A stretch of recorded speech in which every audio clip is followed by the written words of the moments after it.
everybody. Hello and welcome to Fight for Blight, Session 33, A Cold Tomb or Fresh Air. Before we get into tonight's game, go around the table and check in with each of our players, see how their couple weeks were, before we get into the story. So, let's start off with just Stalin. How was your couple weeks, bud? It's been pretty smooth. Got a lot of Christmas shopping done last weekend, so that's progress. Nice. Any issues trying to find stuff that you wanted, or? Nah, I got a pretty early start, and what I couldn't find, in person, I could just get online, so it worked out. That's good. Mayvara, how was your couple weeks? It's been good. Went and visited my family this weekend, so that was really nice. But just chilling.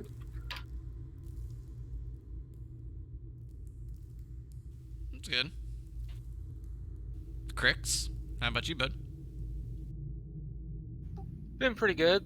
Past 2 weekends, I've spent some time with friends. Yeah, I ate some pizza and wings, that kind of thing. Yeah, I did the same thing.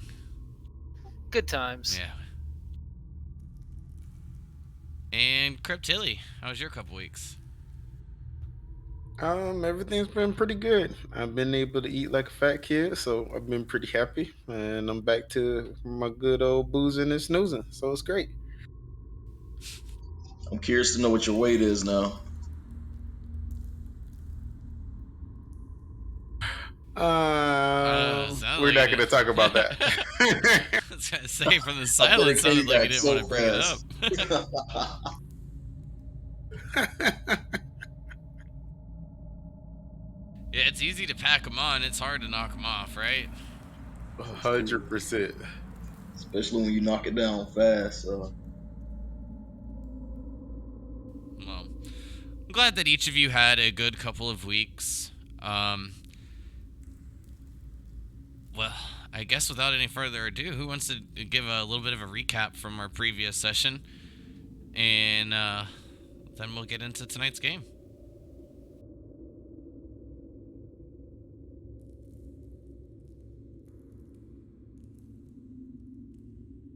If nobody does, that's fine. I can do it. But no experience.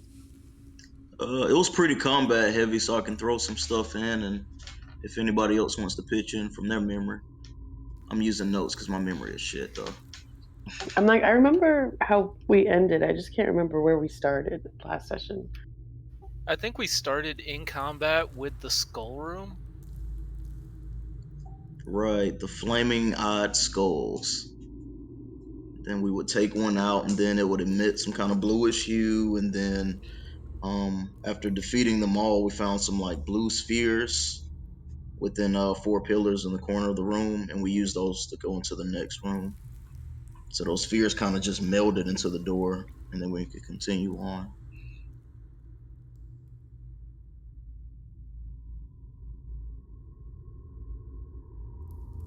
And then the room that we're in now, I'm pretty sure Crix kicked it down or shouldered it like he usually does.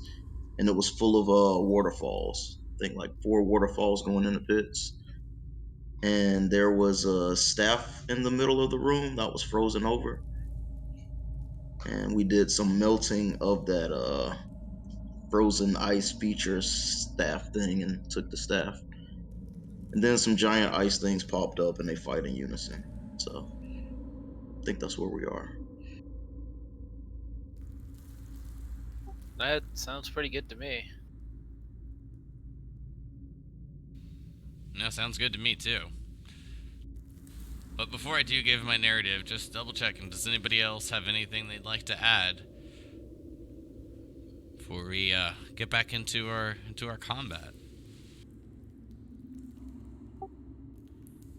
I feel like the creatures. I remember them only sort of taking fire damage. If I'm not mistaken. Oh yeah, good point. Physical does like nothing. Physical damage. Yeah, that would explain why I have a torch equipped. That does make a bit of sense. But let us get into tonight's game with this. Continuing our story on May 19th, year 1101, as each of you continue to move through Vivek's tomb. The sounds of combat are continuing to ring out through the area with loud, thunderous booms as these ice creatures slam their fists upon the ground, creating little bits of divots upon the area. Bits of ice have begun to become broken away and cracked among the ice creature to the northwest side, with each of you holding your ground, fighting back with anything and everything you can think of. Cryptilli's strike to the ice creature did reveal a heart-shaped object that was noticed within the ice. While it was just briefly illuminated from her spell, each of you have now begun to equip torches and wield them, prepared to light, as just Stalin's old plan to simply melt ice away seems to be holding more weight with each passing moment and day. But as we move back to the top of the turn order, we do have Cryptilli starting us off. Cryptilli, feel free to go. Sweet.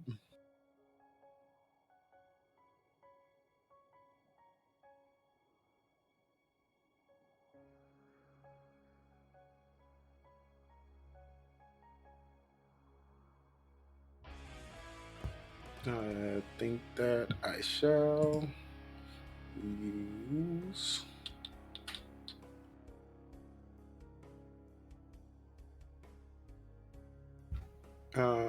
Sacred Flame.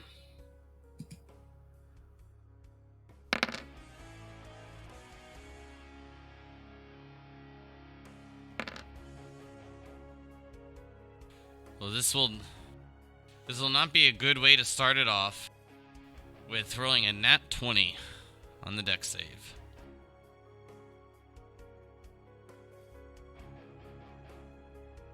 Okay, that is okay. With that, I will end my turn. Unfortunate.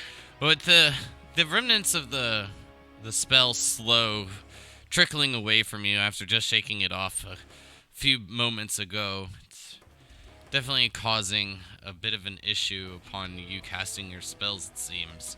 But we do move to Crix, standing before this ice creature with a torch wielded in hand. I'm gonna make my attacks with a torch.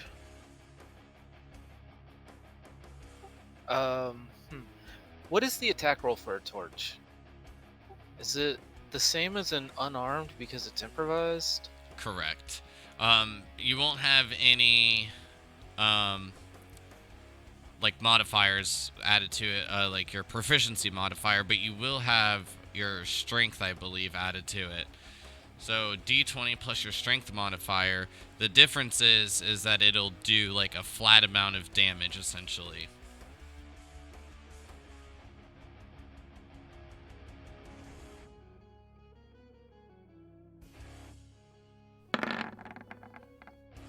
So that's a 18 to hit. As the torch strikes the ice creature, the flames are almost pattered out. It does seem that this natural flame is having much less of an effect than Mevara's bow. But with that in mind, go ahead and roll me a d4. Plus 1 fire damage.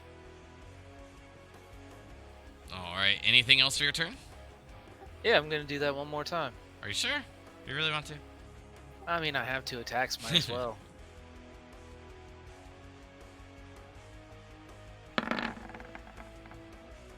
Plus Another 3. solid hit. Torch hits it once again, flames beginning to weaken even more, and a nice damage roll on the d4. And 1 fire damage. And that will end my turn.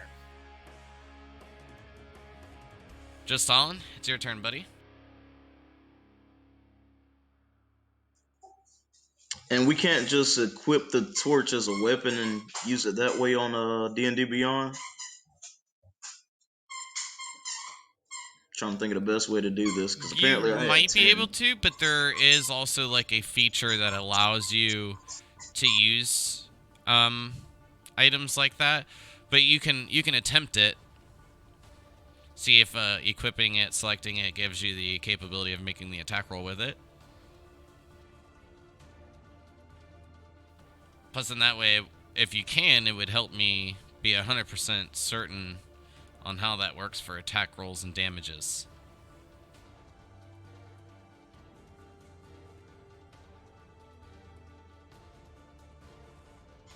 That's not what I meant to do.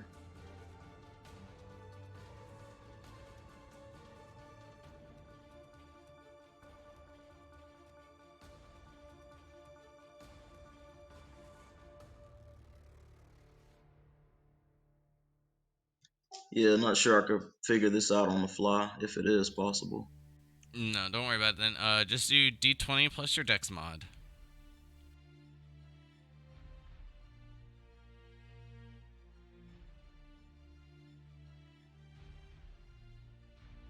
Fortunately, your first attack is a miss with a natural 1. Swinging forward, you're basically just swinging the torch at this creature.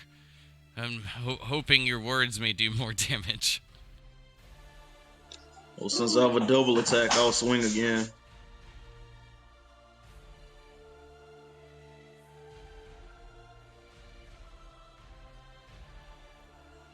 Not my day, even with the 4 dex mod. Hold on. Are you typing /roll? I was just pressing the D20 on the side. Oh, you're pressing the D20 on the side. Okay, that's why it's a little weird. So I just, like, when hovering over it, like, I know you only rolled, like, 1 dice, but it didn't, like, give me, like, any, like, formulas. It's, like, usually when I hover over it, it'll show me, like, what you rolled, like, what you typed in chat, but it wasn't showing me anything, and I was like, I think you might have done it wrong. Especially with rolling 2 1s in a row, but unfortunately, like, that's just unlucky. Yeah, that's crazy unlucky. Sometimes it is what it is, though. So with that, you do have your movement and a bonus action still left, if you'd like to attempt to maneuver about.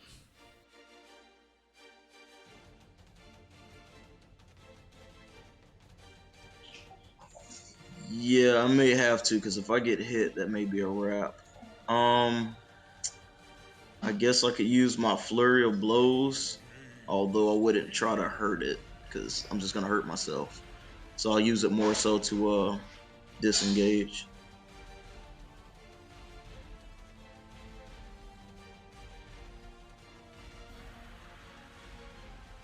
The creature's head turns towards you as you draw its attention, but as you step swiftly back and forth, maneuvering quite carefully, it seems to have trouble taking aim. As it pulls its fist back, I believe it is the ice creature's turn.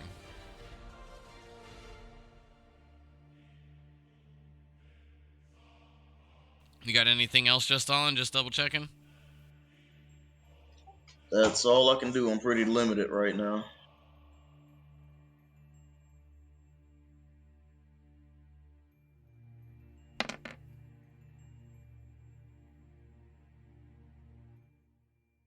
Okay.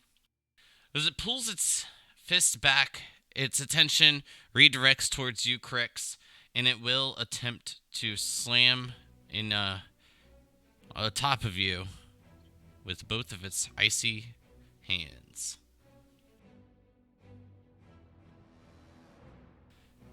So, just as a friendly reminder, I do believe you still have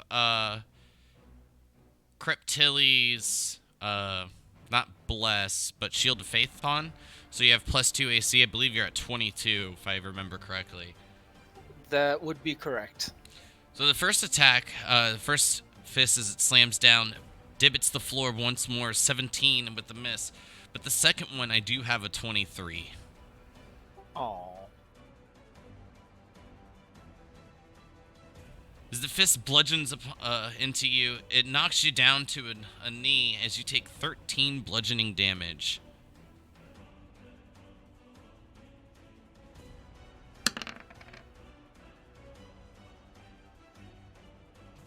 The other ice creatures follow in unison, smashing into the ground, creating bigger and bigger divots in front of them as the creature seems to repeatedly be hitting the same spot. But it is Mayvara's turn. The tank, not like the beefy tank, but just like the one that shoots artillery shells out of this thing that's supposed to be a bow. It's your turn. Yeah, excuse me. I'm gonna keep hitting it with my bow, and I think I'm gonna take a step. Well, yeah, I'm gonna hit it with my bow.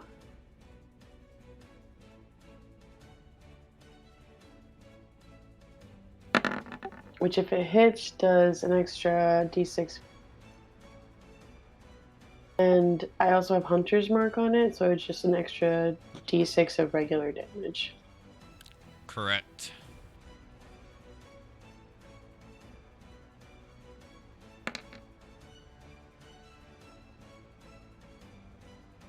Just to double check, how are you shooting the bow? I'm just using a regular arrow from it, Okay. since I used all the 4 charges, as far as I can tell from my notes.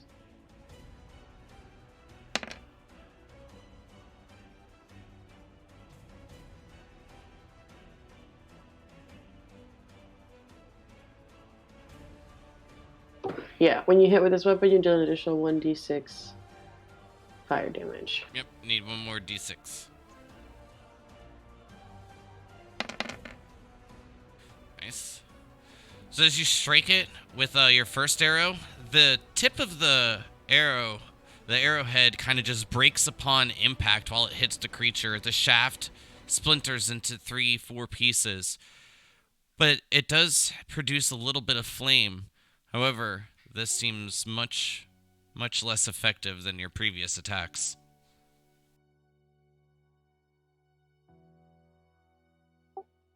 I'm gonna hit it one more time.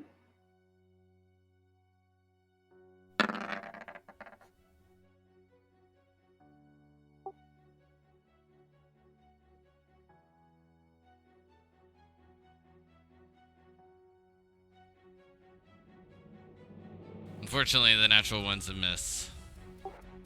That makes sense. I think that's my first, She said that she used a normal arrow. Yeah, it's, when you use a normal arrow, it says, excuse me, you deal an additional 1d6 of fire damage. Yeah, she didn't use the magic arrow. She used a normal arrow. That's why I double checked.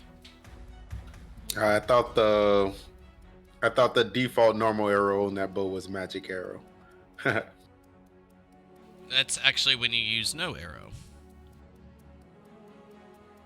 I got It it. produces one for you. Yeah, but I used all those charges, so the regular arrow is a regular arrow. It just does a little bit extra fire damage. Yep. But you can use magic arrows instead of regular arrows I that could are have. different than your spells. That is correct, May. If you don't load an arrow into it, it'll magically produce itself, and that's just the regular attack. Okay. Did not know that. Anything else, though? Any movement? Oh, well, it does say all arrows shot from this bow are considered magical. Because if you're not using an arrow. I'll retype it for you so it makes more sense. But if you load a regular arrow into it, it's not going to produce an arrow for you. Got it. Okay. That's clear. I'm just gonna move a little bit.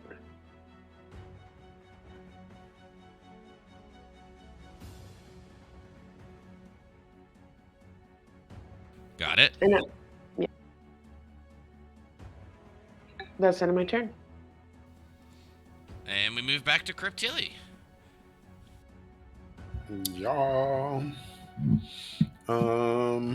Part B, Okay. round 2. Yeah, exactly. I don't know how many total rounds we're on. So many rounds. I forget with large creatures how the being in the cross getting advantage works. Like from a Vara standpoint, where would I have to be? From Mevara's standpoint, it doesn't matter because it doesn't work for ranged. So you'd have Okay. to be like on the opposite side of like Crix for an example, because he's in melee combat. Okay, good deal. That makes sense.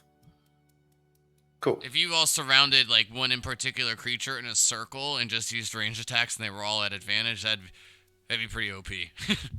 Yeah. That makes sense. I was just like, I thought she was closer earlier, but I was like, never mind. That makes sense.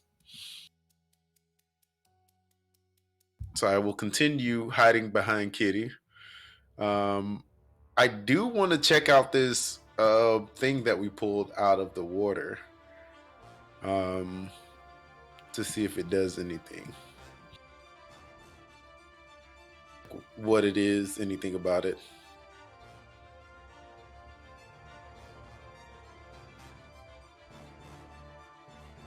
Well, you can take like a quick observation, but to get any more like detail, like other than what you've been given, like if you were to identify it for an example, it's gonna take some time.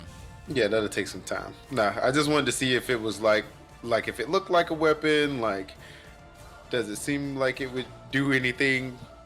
But if not, then I'd like that's all I wanted to do is take a look at it.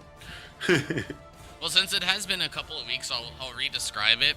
But the staff, upon it, you see that it's made of oak, and that there seems to be 3 creatures inscribed upon it that seem to flow all the way down to the bottom of the staff. The top has a purple gem infused to it as the tip of the staff wraps around it, encoiling it like roots grabbing upon a seed.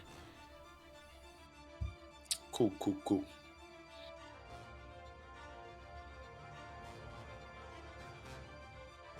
All right, with that, I'm going to do what I've been doing and trying to hit this thing with a sacred flame.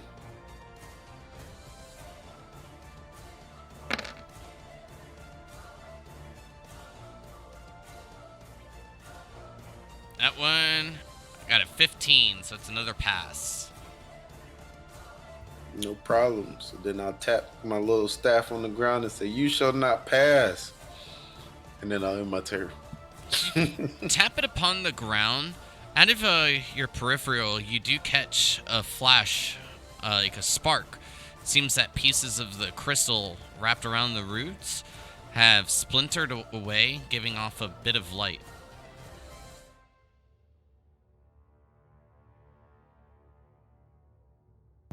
Crix. Nice.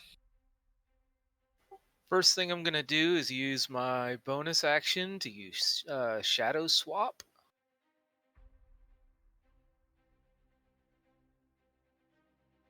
And then I'm going to have my shadow make its attacks with its glaive.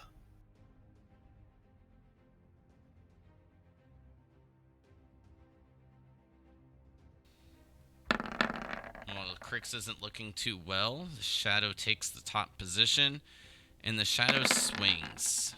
Don't know why it swung that or rolled that twice. I guess because maybe you didn't think the first one was going to be good enough.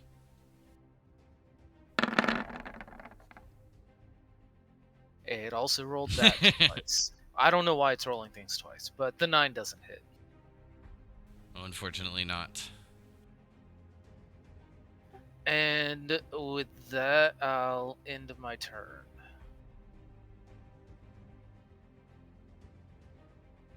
Just Stalin.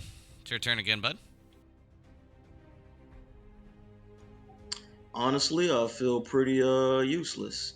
So I'm trying to think of something I can do to contribute. It's not much. I say try to blind that bit, brother. Yeah, I thought about that. Didn't I try that last time though? Yeah, couldn't hurt though. I'll throw the quill at its eyes and say, darkness. I'll just keep it simple this time.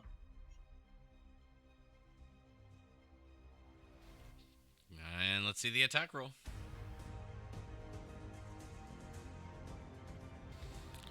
The dart soars by the creature's head, and as it gets 2-3 feet beyond it, you see the quill beginning to dissipate.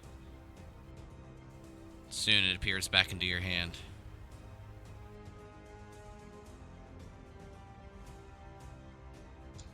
Worthless. And that'll end my turn.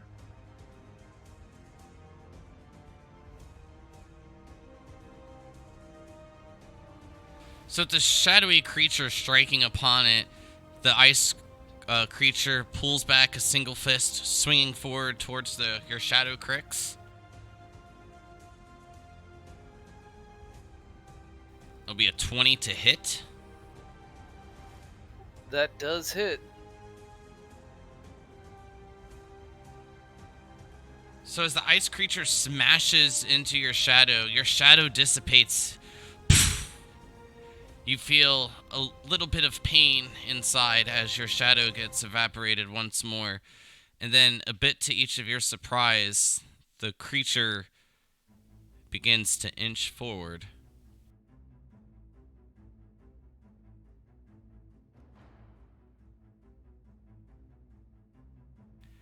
As it closes the gap towards your animal companions, it'll take a swing.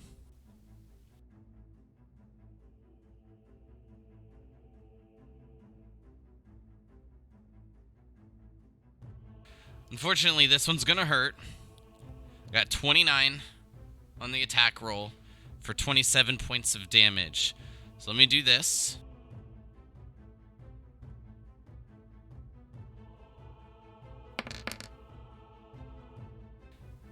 It'll be on the one on the left, which I believe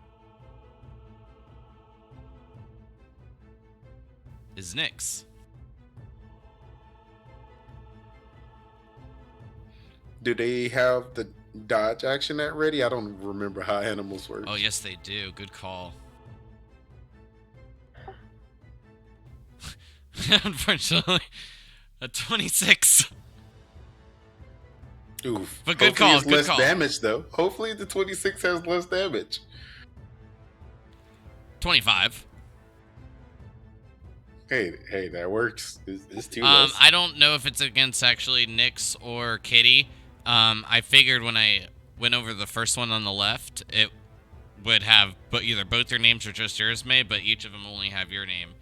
So, with that in mind, we'll say that this one is Kitty. Okay. Yeah, I called it Kitty earlier, so. Yeah, you did. Yeah, maybe we could like drop a little green dot on Nyx, that way I can tell.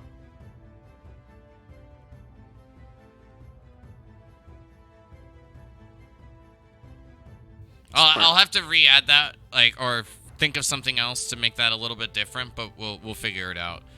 Okay. Unfortunately, though, I do believe that means Kitty is at least knocked unconscious. Yeah. So at the beginning of your turn, May, go ahead and roll me a d20.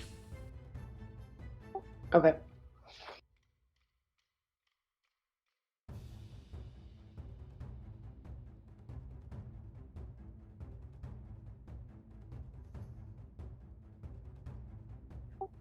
All right. So now.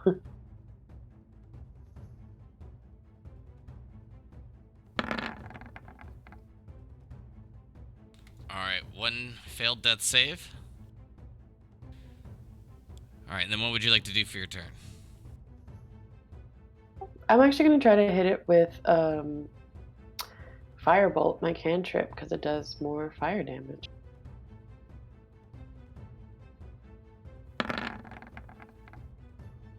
Oh. Another one. Finger guns, pew pew. I think that's like 4d8s, but I'm not 100%. Maybe it's 4d10s. But if you click the firebolt, oh, that's some good damage. It's wild. This is like the first time I'm using firebolt successfully. Or anything other than like melting ice.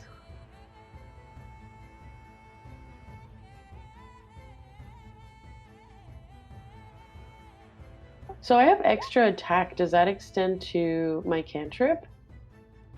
No, unfortunately not.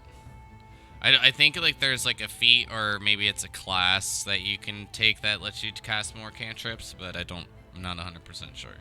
Now, if you have a spell that's a bonus action, you can use that. Okay, and then since I do have extra attack, can I order Nyx to move, to disengage? Yep.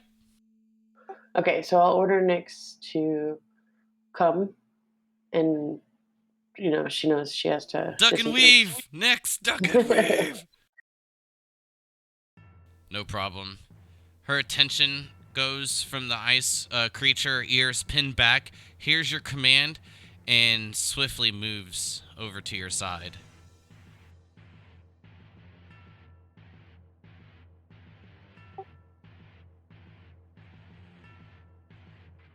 I guess that's the end of my turn. All right.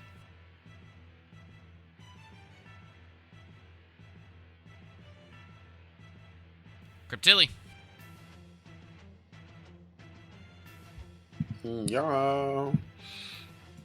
And be like, sorry, kitty, gotta go. And I'm gonna move here to here.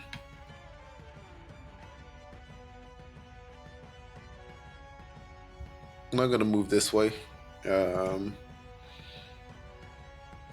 Trying to split a little difference between me and Crick, so this guy doesn't want to wallop him too hard.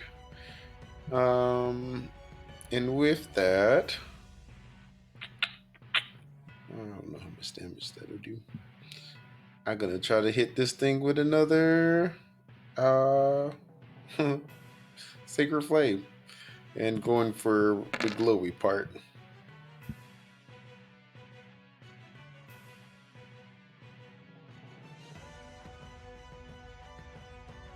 All right. Good old faithful. It shouldn't be a lower. dexterity save though. It should be a wisdom save. I don't know why it keeps doing that. So weird. I believe Sacred Flame is a dex save. Yeah, but I thought for clerics, anytime the saving throws are supposed to be a wisdom saving throw. No. So, the way that like cleric spells work is like it's like a different kind of like spell list you can pick from than like a wizard. Your spells get adjusted from your wisdom modifier, so your saves increase by like I can't remember the exact numbers. I want to say like 8 plus your level plus your modifier or something like that. It might be like 10 plus your modifier, but it still goes with what the spell is. Toll of the Dead, for an example, is a wisdom save, I believe. Okay. That sounds good.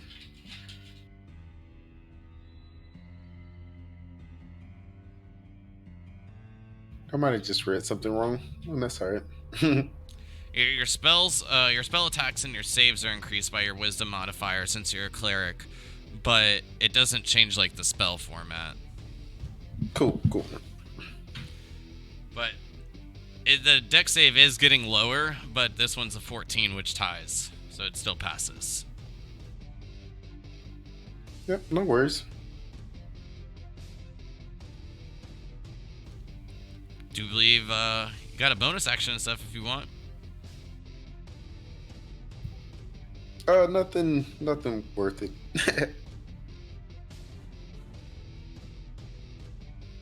So that ain't my turn. Grix? Gonna summon my shadow with my bonus action. And then I'm gonna have it do thrusting attacks with my with its glaive towards like where the glowing heart piece is or whatever.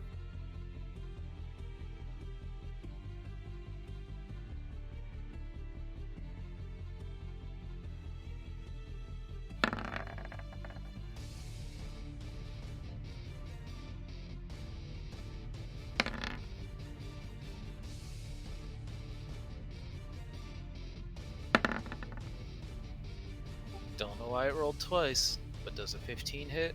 Unfortunately not. The first one swings, digging in, but when you take the glaive back out and swing forth again, it's just shy of finding contact.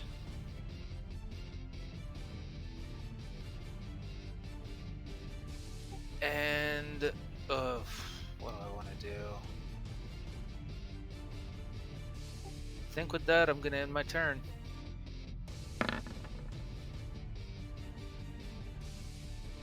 Just all in. Back to you, I Mr. guess- Monk. Right. I could throw another dart or the quill specifically. Correct.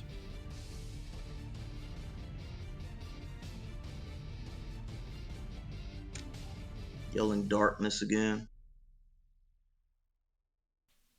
And even with a bit of frustration in your voice, as you thrust the quill forward, it's right on target, striking it in the eyes.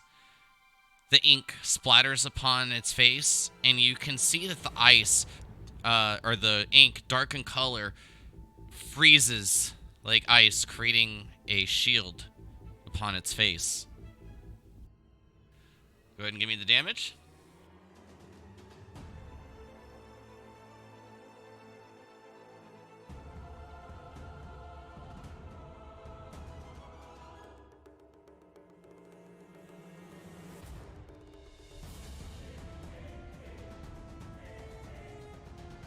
Thank you, and nice strike. Anything else for your turn? I think that's all I can do. But just for clarification, so the ink freezing on its face did a little bit of damage. It's what it seemed to do. Interesting. Not completely worthless. I'll take that.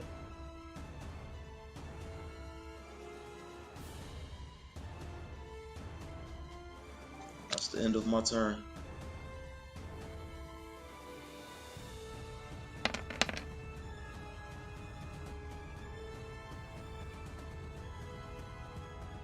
As this ice creature begins to frantically move about, you can see all three of the others mimicking its movement.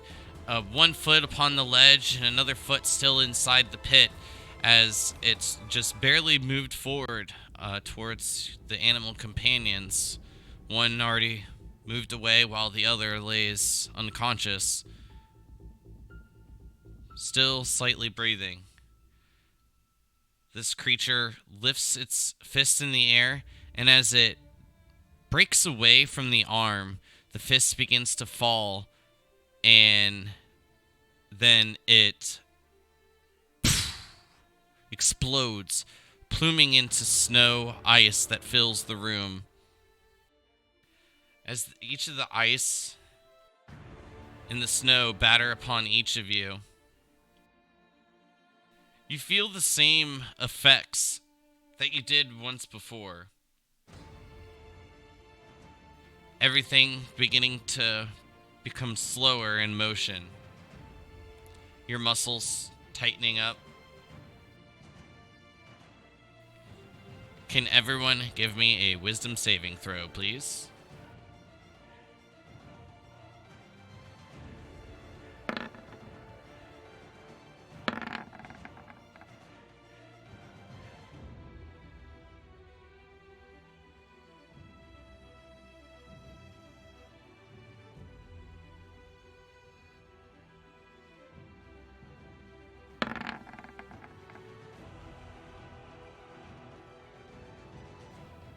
Crix, Tristalin, May, the three of you begin to lock up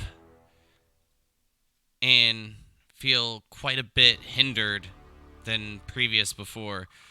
Cryptilli, you're able to fight out of this, and you recognize it as it being the same spell that had slowed you once before. However, you were able to overcome it just previous moments.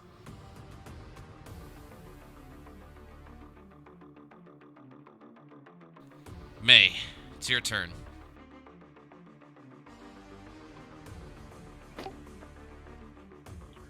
So how am I affected by this spell? Can I still move? Yes, you can only make one attack. You can't make a reaction, and your speed is halved.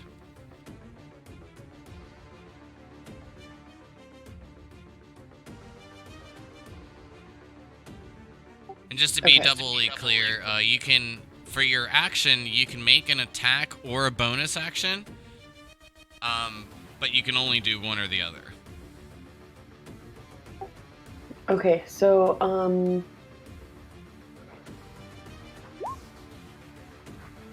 so I wouldn't be able to like attack and command one of the cats, correct?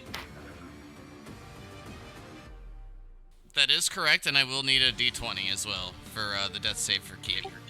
Right. Okay.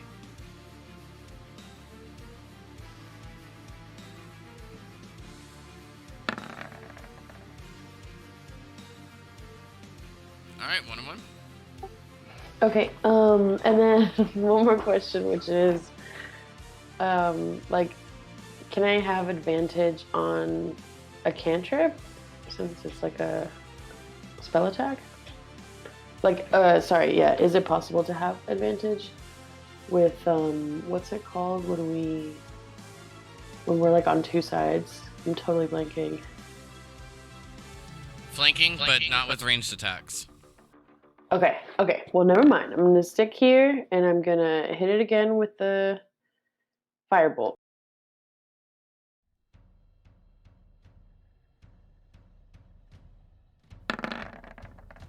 That'll hit. Roll me damage. Okay.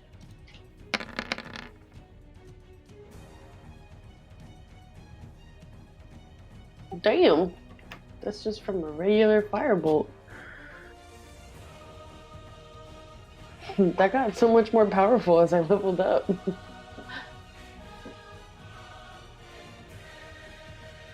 And as the firebolts repeatedly begin to batter this creature, you see the ice beginning to fall away more and more. Chunks fall below, and you can see the ice where the creature's leg is still standing into the pit to becoming quite melted. Seems that it's starting to become a bit of a slush, water and ice combined. You do have movement left, May, if you wish. No, I'll stay here. That's it on my turn. Cryptilli.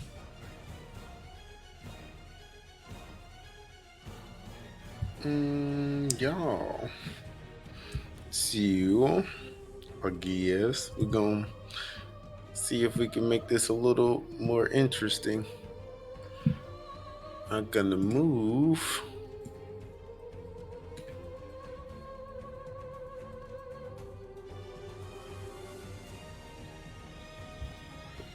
down this way and then into hopefully a flanking position. I can't even tell because this thing is so big. Would I have to be up here?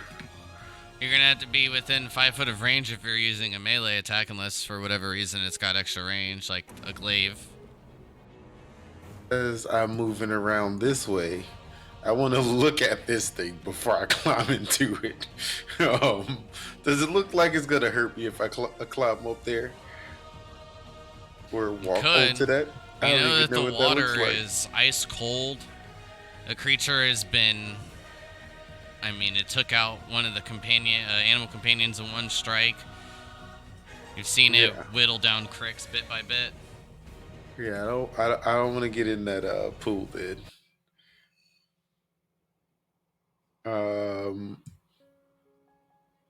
I mean, would this angle count as an advantage? so big. If it goes through the center point, when you draw an arrow over, I guess that's like the best indicator I can give you.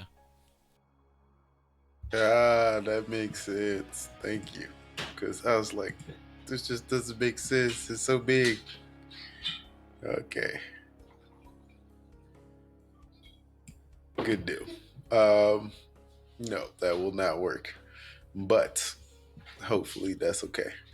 I'll just move up a little bit. Dun, dun.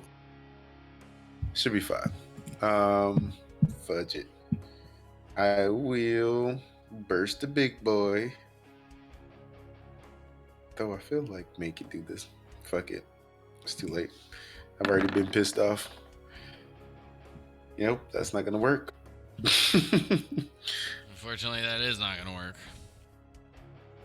As you reach forward, your hand pulsing with this necrotic energy, it dwindles just as you place your hand upon this creature, but it doesn't even seem to notice you've touched it. Yeah, I was like, Uchi Wally Wally, too cold. Then I'm going to end my turn.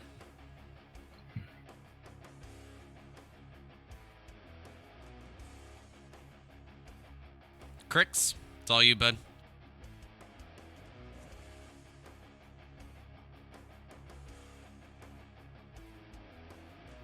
I'm gonna use lightning lure again. That's a strength save 13.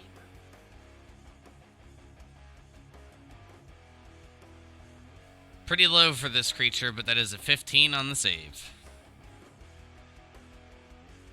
Alright, well that ends my turn. At this point, just real quick, May and Crix, can each of you give me a wisdom save?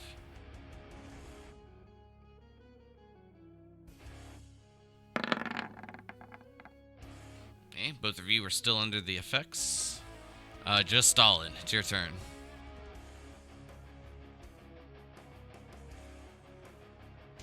Decisions.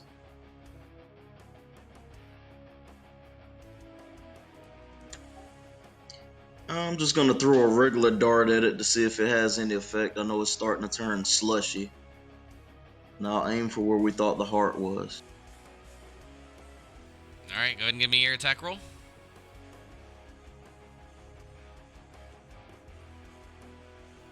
The dart soars towards it, but just kind of ricochets off of one of the armor platings upon the shoulder. A bit off target, and it just didn't even have like a solid connection. Just ricochets and then falls into the icy water below.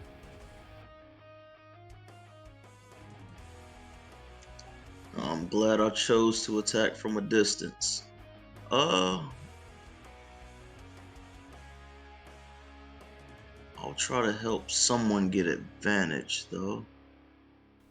Don't forget, you are slowed.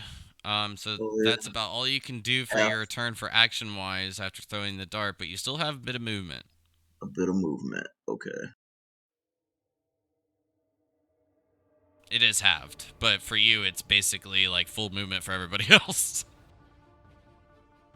Yeah, I have a good bit. So technically I can have like 22.5. Yeah, Are we rounding 25. up or down? 25. 25. Sweet. Alright, I'll sacrifice potentially getting hit and try to give Cryptili advantage just in case for the next round.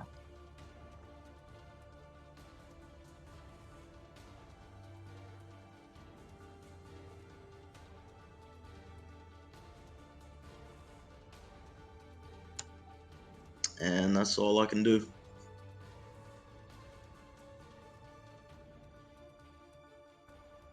I know it's a circle, but kind of think of it as more of a square. It fills up 4x4.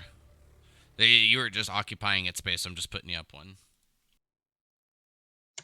Gotcha.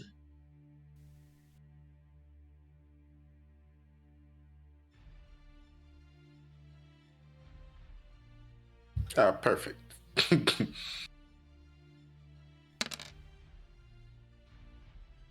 All right, well, with this creature still having basically black ice upon its face, you'll see it beginning swinging wildly.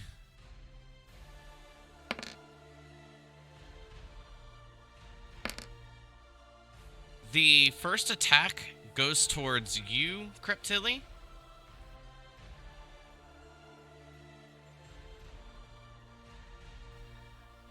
The first attack is a 20, and with its frantic movement, it paid off for you. But does the 20 hit? Yep, 20 hits. You'll take 19 points of damage. Just Stalin, this next one's going towards you as it swings down in like a hammer fist style. And I have a 16 to hit. No cigar. I got 19. As it batters the floor just in front of you, you've just stopped in the nick of time before being smashed into the ground. But you still have your life. Even though you're damaged, you're stepping back forward, being brave.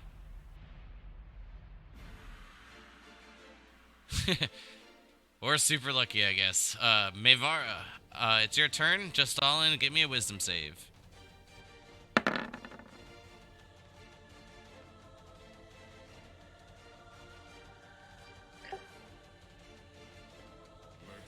Alright, just all in still slowed.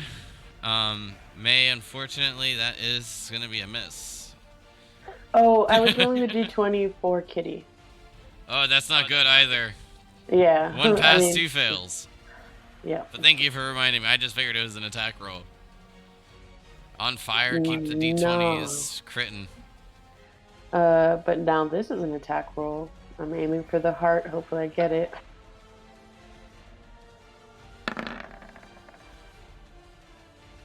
Another hit.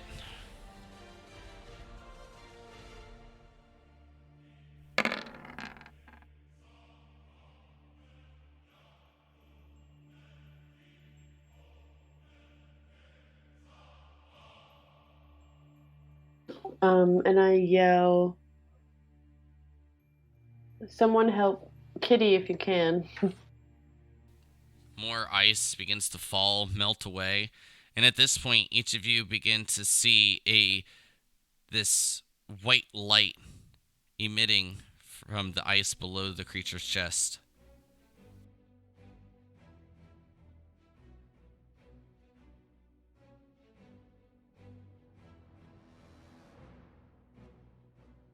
That's the end of my turn. Okay.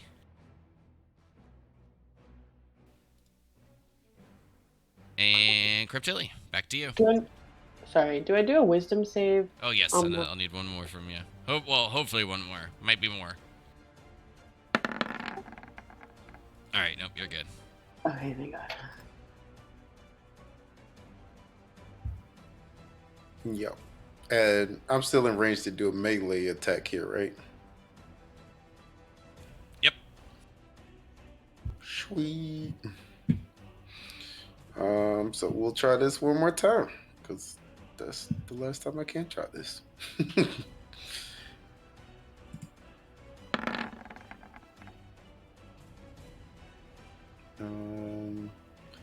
I'm like, I don't know technically if I get a advantage on this since it's a melee attack. It would be, but just Stalin has to be one more square over. No, I was wondering. My movement was so limited. I thought I moved in the right spot because I moved before I did it. Yep, you'd have to be right here. Gotta get them feet wet. Oh, sorry. You gotta get in the pit. No, fuck If you that. want to attack her from behind, it's like I'll almost just out. hit a sacred flame. No, fuck that. I'm only gonna do that if I get advantage because it's so risky. Screw that. You gotta risk it for the biscuit, right, Cryptilli? No, it's too risky for that. I only get a couple of those. I do believe both of those are actions. I don't think inflict wounds is a bonus action. Oh, sorry. I was like, I didn't want to do inflict wounds if it wasn't for advantage. Oh, okay, gotcha. Yeah. Okay. Sorry. I was like, nah, so that's too risky. It's got This one way too failed. big of a miss. Got an 8. A little damage.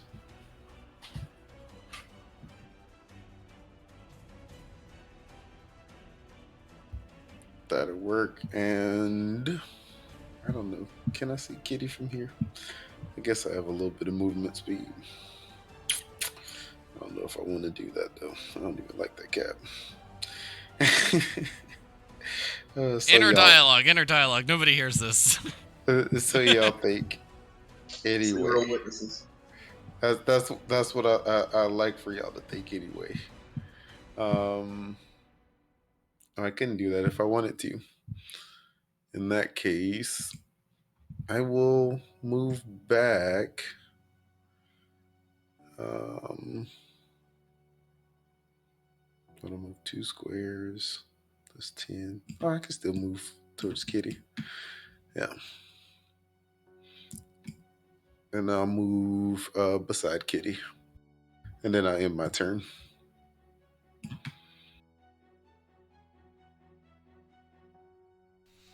Alright. Crix, it's your turn. I'm gonna medicine the cat.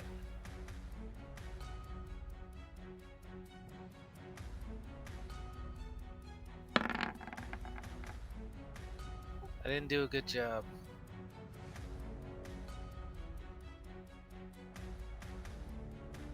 Got a little bit of Adachi in there, do you? A little bit. I mean, we are related. You don't have a healer's kit? Oh wait, I think I do actually. What does that give me a bonus of? I'm not 100% sure. Let me double check.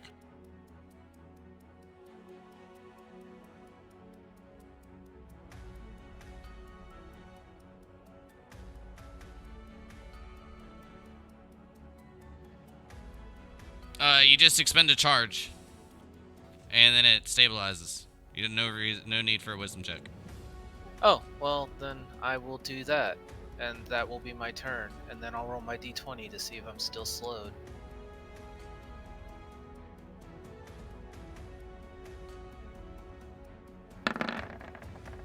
I am in fact still slowed. Indeed. Crit-Tilly, I will keep that in mind for next turn.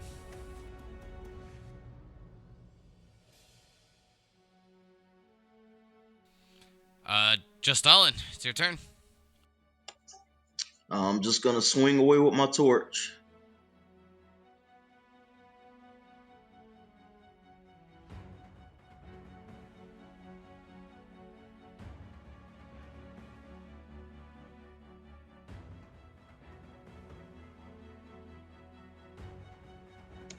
To no avail.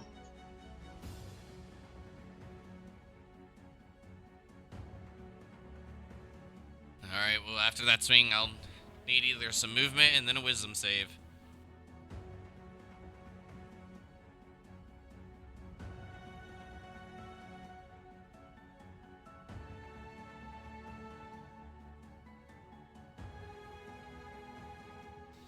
And unfortunately, you're still slowed.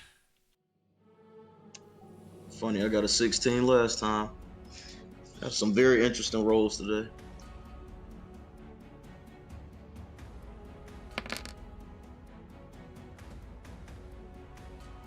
Wow. So it'll swing frantically towards the same two. The first one going towards Crit-Tilly, and the second one going towards Justalin.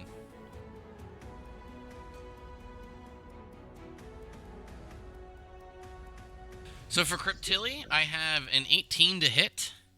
For Justalin, I've got a 12. Like you again. That 18 meets.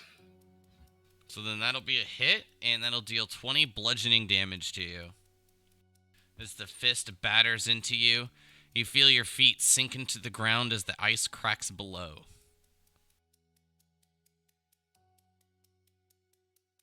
Cool. May, do something. End it now. For the So love of God. I yell, "Not my sister!" And It's a hit. ooh, so close to being crit.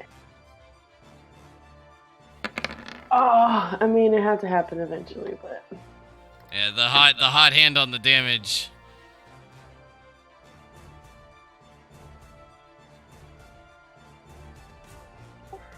like, is there anything?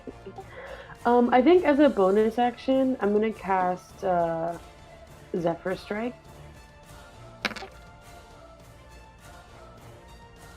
Oh, sorry, didn't mean to actually put it in roll 20, so ignore that. But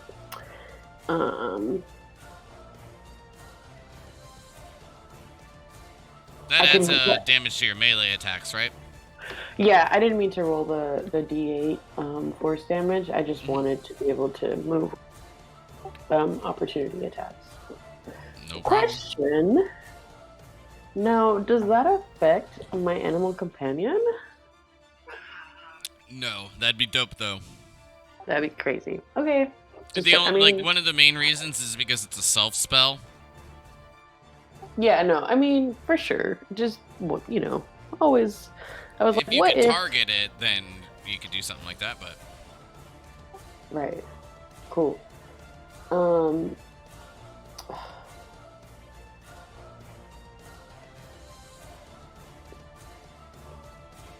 Yeah, I think that'll be the end of my turn. No, it's not going to be the end of my turn. Because I tell you what I'm about to do. About to take all my 40 whatever hit points that I got left. And I'm actually going to... Let me double check that I can make it. But... Oh, boy. I don't know what this plan is, but from the pathing, I like it.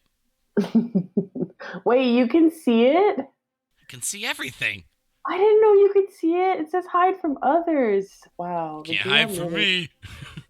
That's terrifying. I had no idea this for like 2 years. I didn't know you could see it. Okay. Well, I can't make it that far, but I think I can make it right here. Yep. Oh, wait. Okay, so after I do that, May is gonna run and jump in the pit behind it to give my brothers hopefully some advantage. Alright, as you jump into the pit and plunge into the icy water, it is a bit deep. So as you sink down below and begin to push yourself up above the surface, I will need a con save.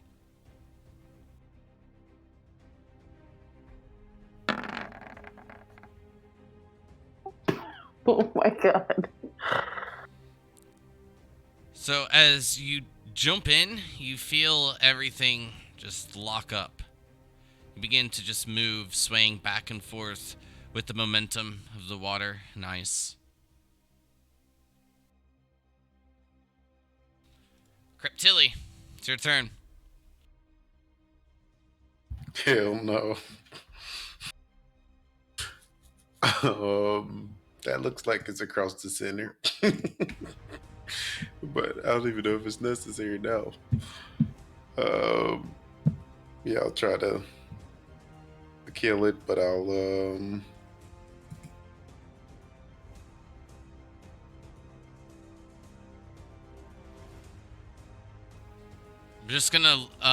gonna be a little generous with this because I've been using a little bit more descriptions.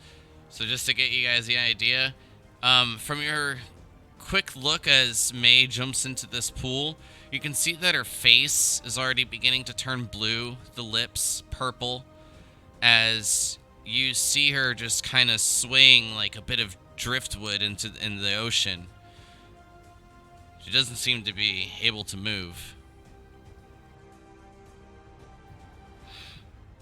I'll yell out to Crix and just Stalin. Try to reach her as fast as y'all can.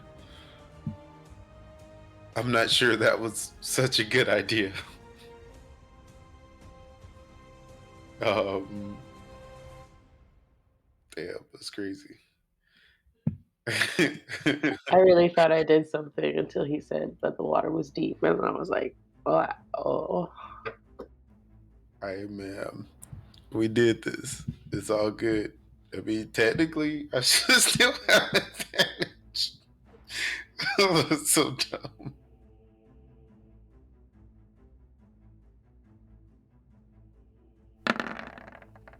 Yeah, we'll try it out. It's a hit. I'm gonna roll it for the crit for no reason.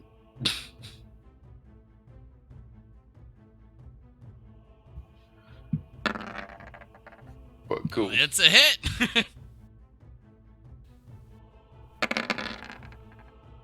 And inflict wounds is a lot of damage, especially when you aren't unable to cast it at a first level.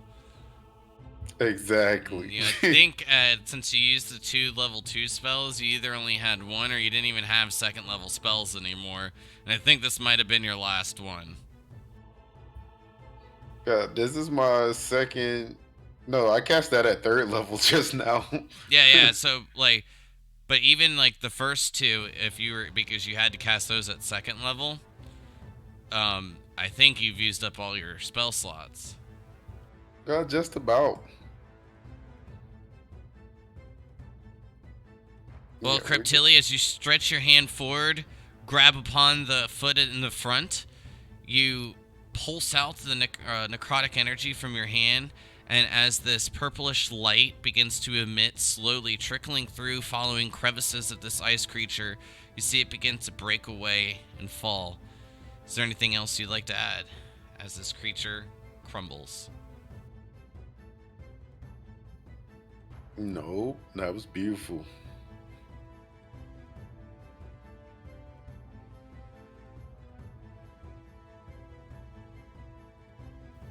And nearly simultaneously as the one in the northwest falls, the one to the east, and then both the ones to the south follow suit. Each of the creatures are destroyed. May, still dwindling in ice and quite a bit of danger at this point, we will remain in turn order until this problem is solved. So, Cryptili, anything else? At this moment, heck no. But I'll yell at Crix. I'll ask him to pull her out if he can, and I'll say the same thing to just Stalin. Yeah, that's about it. That's all I can do with that. Yeah, because I don't have any more actions. I'm slowed, so I can't even get close. I have a question. Can I speak still? Can I shout? Let me double check, but I don't think so. Damn. Okay, no, that serves me right. Nope, can't speak.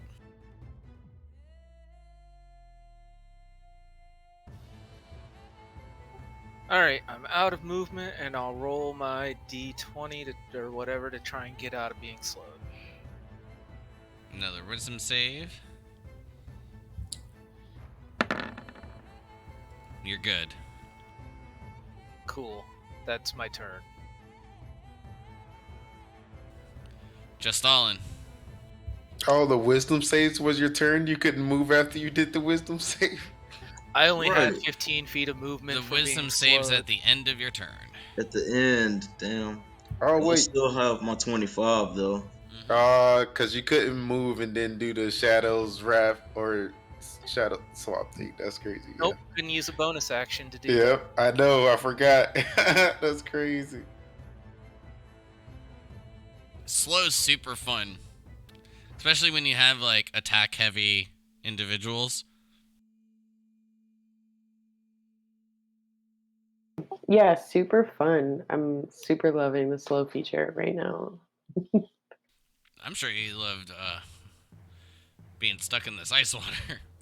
But just Stalin, all you, bud. Yeah, 25 should get me right beside her. You're not slowed anymore, though, I thought. I think I am until the end of this round. No, I Dang, think he son. already passed. Yeah, I Yeah, thought you Did I? passed. What, 16? I had Oh, two no, it's 16s. 16. Yep, you failed. Yeah, I thought you well, did. no, I had two 16s in a row. Oh, yeah, that was May that passed. Oh my. Like I said, they used the whole 25. So the only thing I can think of is to throw a rope down there and like try to get her to grab it.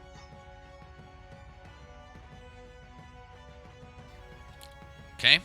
As you toss a rope down, it lands close to May, but you see May make no effort whatsoever to grab the rope. And how deep is she? Well, she's still bobbing, so she's up at the top. And since I'm right beside her, can I tie her arm real quick or something? You can on your next turn. Oh, damn it. I hate being slow. Anything else? No, if I'm that limited, I don't think that's anything else I can do. That's a wrap. But yeah, I think it's just because you can only do one action, not Mhm. because you're slow. Right. Yeah, it was good just getting this close, I guess. I can yell, though. I can say, somebody tie her up. Go ahead and give me another wisdom save, just on.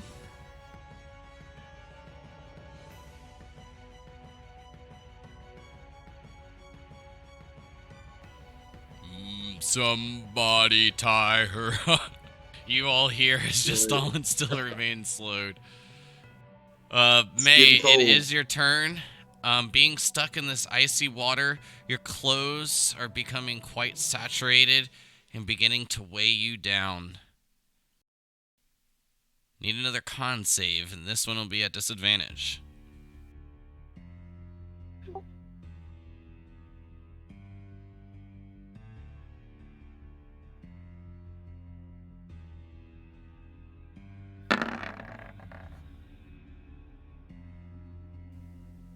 Just Stalin, you're the first to notice as the rope lays beside May, floating upon the top of the icy water. May slowly begins to sink, and her head drips underneath the surface.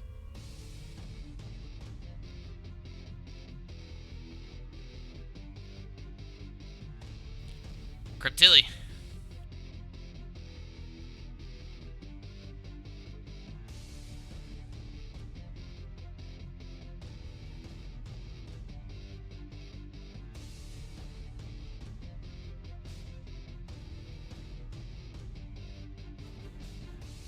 Here. And then I'll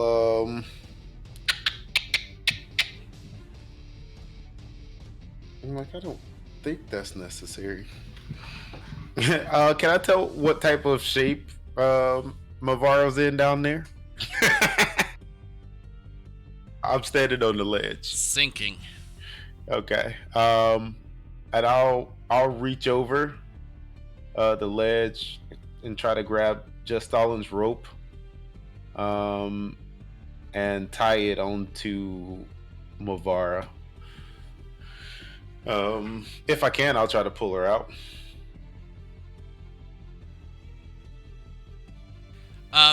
Yeah, with trying to locate her immediate spot underneath the water will be a little difficult, so I will need a perception check as you grab the rope and plunge your hands beneath the surface.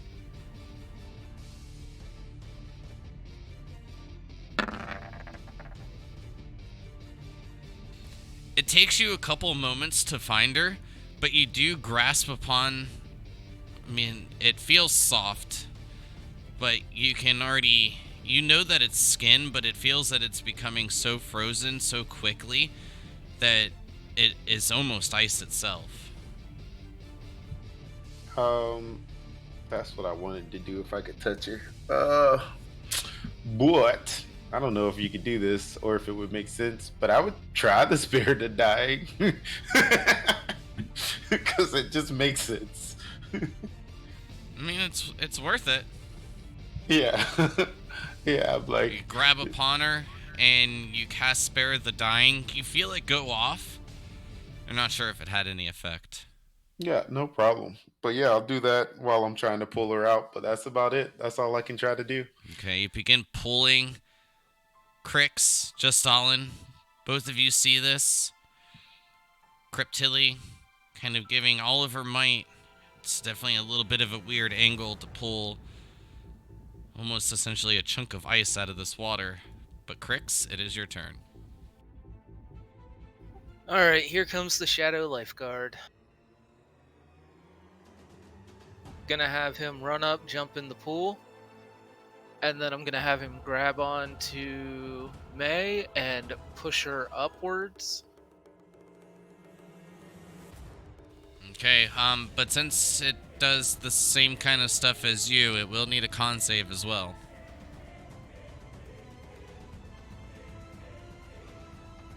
Fortunately, this is kind of your jam. It's your jam. Yeah. The shadow seems to be unaffected by the cold temperatures of this icy water. Begins to hoist May up and push her out. You can see the lips purple, face blue. You can even see where bits of ice have already frozen into her hair and in between some of her fingers, causing a thin layer of webbing.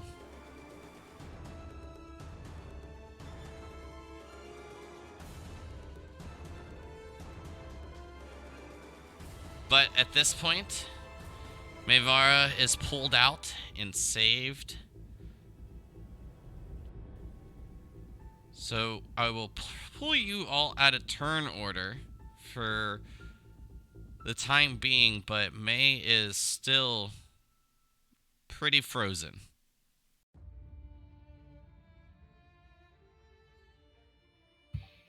Sweet. With that, I would definitely start to take off my big coat, wrap her in it,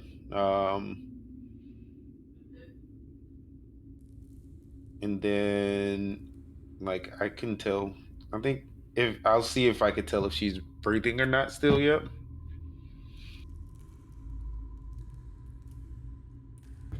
You can go Pretty. ahead and give me a medicine check.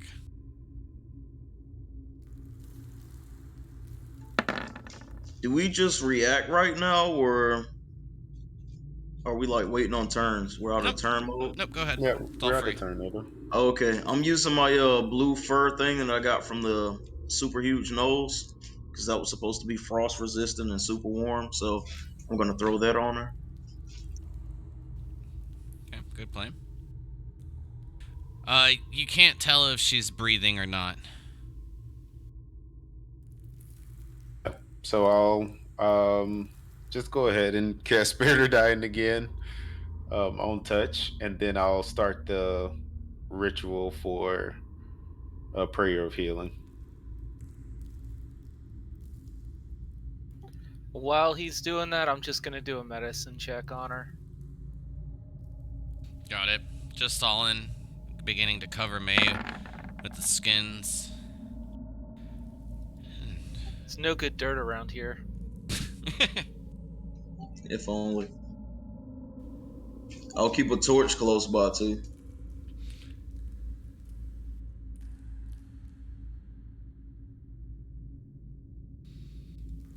As the snow leopards begin to maneuver over, Cryptilli begins her ritual, and with wrapping May up in this this like fur leather skin that you have from those gnolls, as the 10 minutes goes on, each minute that passes, you see more and more color return to May's face. Her lips return to normal and begin to show, well, more natural look upon her. It does seem that the warmth from your leather is helping quite a bit. And again, I'll say, not completely worthless after all.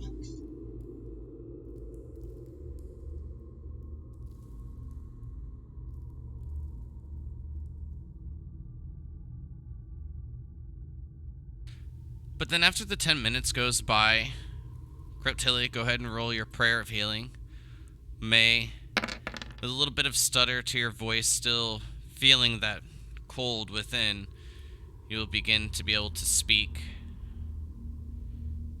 and maneuver about. Everyone can go ahead and add 11 HP. Did we get them? Oh, and my HP, I'm assuming, was down pretty low from jumping in the water. Nope, you just became frozen and paralyzed. Okay. Cool.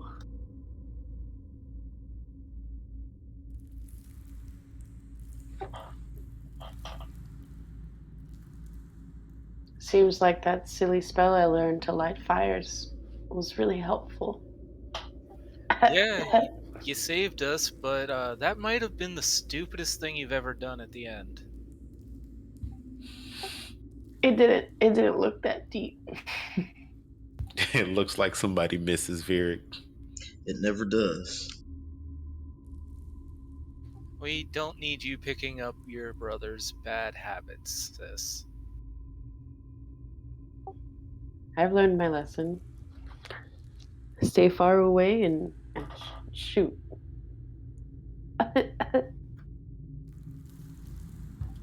Now that you are feeling better, I'll take my jacket back. And after I take my jacket from the fire, I'll sit and I'll start the ritual for prayer of healing again. Just keep the fur until you don't need it anymore. Thank you, brother. Sorry, out of character. Is there a way for me to have like I could have Kitty's info on my account on my like D&D Beyond? Maybe like if I could have a second beast companion? Is that possible? Just or Ooh, no idea. are you keeping track of Kitty's HP? Yes, I am. Okay, great. Never mind. Yeah, Kitty should get healed since there's. Yep. Kitty will be Yeah. full HP Yep. now, essentially. But I mean, Kitty was saved, thankfully. Yes. Thank you, brother. Vieric would never forgive me for letting harm come to Kitty. But at the same time, I'm happy she took the blows instead of you.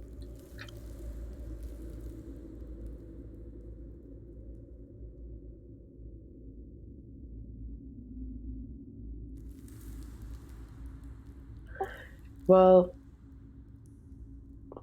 let's get out of this tomb as soon as we can. All right, let me go ahead. Let me go ahead and begin to add these since 20 minutes has gone by with prayer of healing. Each of you will notice that these pits have become frozen over, and upon the center of them seems to lay this heart-shaped object.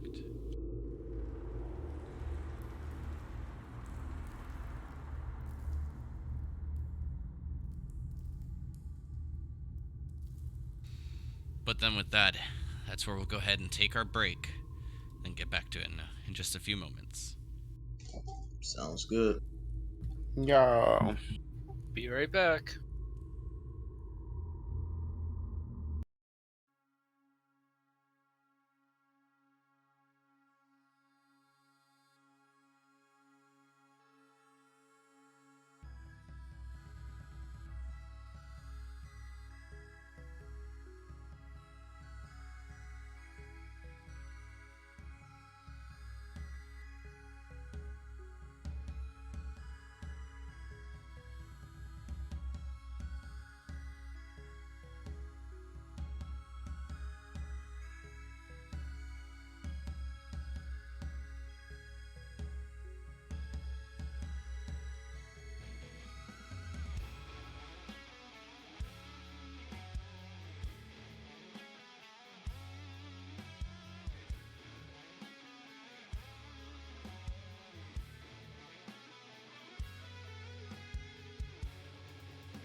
Alright, so we're back with more Fight for Blight. Just after taking quite a bit of time, let Cryptilli cast Prayer of Healing upon each of you. As mentioned, each of you notice these 4 heart-shaped objects that have floated and then been secured upon the top of these pits as the water froze solid, creating a very dense ice surface.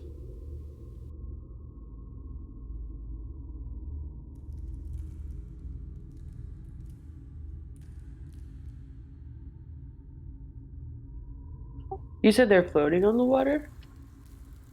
They were until the water became frozen. Now they're just atop.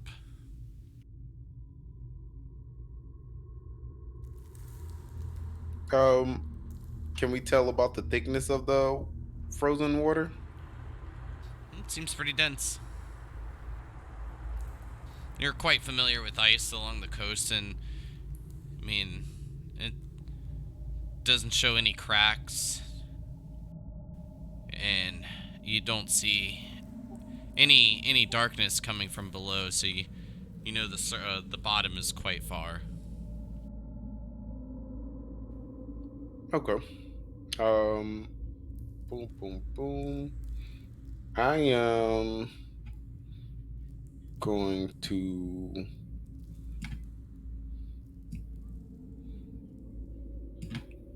move about here with my little magic stick, and I'm gonna start the ritual cast for detect magic.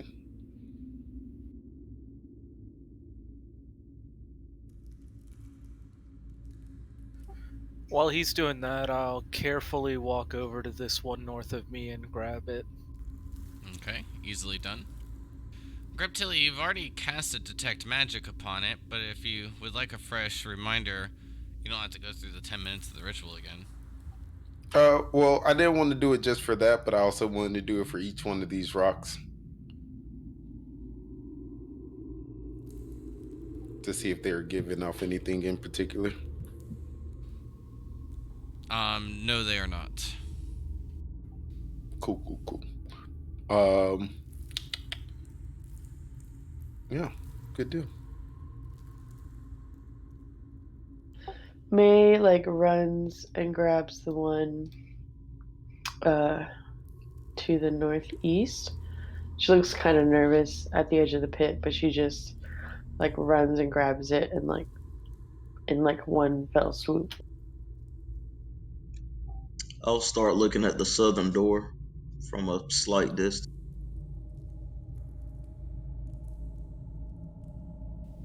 As you take a look at it, Justalin, you'll notice that the ice is seeming to melt away quite rapidly. Little puddles of water begin to form near the floor as it drips down more and more. That little thing up there is one of our keys, right?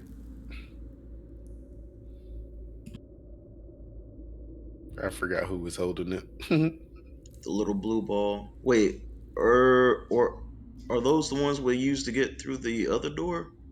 I thought they dissolved or something. No, we took them out. Oh, okay. I thought they became part of the door and dissolved or okay, gotcha. I might have been carrying. It might have been me carrying those, but I'm not sure. I think it was actually me, to be honest. Okay, well, I'll give them back to you.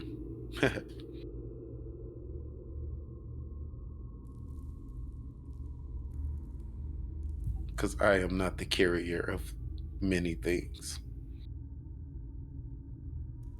I got a pocket full of rocks now. Justalin, the ice before you begins to melt faster and faster, and as it does, it just freezes to ice along the floor, but it does start to create a path going down to the south. Is it a dark path? It doesn't. You're unsure. if it's the density of the ice or if it's just dark. Darkness has never necessarily been a friend of yours Not at all. within That's these why I within these asked. situations. Hello, darkness, my old friend. Unless it's my darkness, no thank you. I'll be in the middle.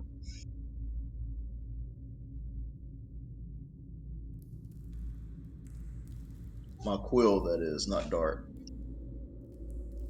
But with each moment that passes, the ice falls away more and more. Eventually, Crix and Jostalin, Kreptilly, May, each of you can see that there is a vast room down to the south.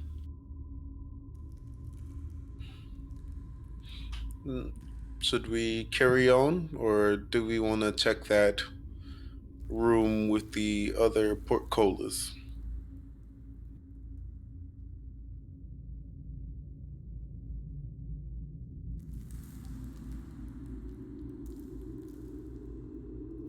If this room's before us is open, might as well explore that.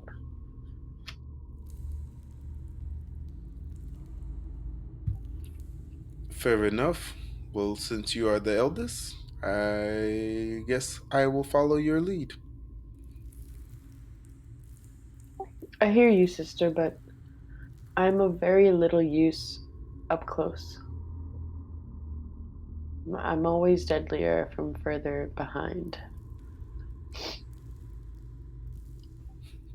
And I'll mutter, uh, you may be the second eldest, but maybe not the second sharpest. And I'll continue that way, as you instructed. I just like hiss.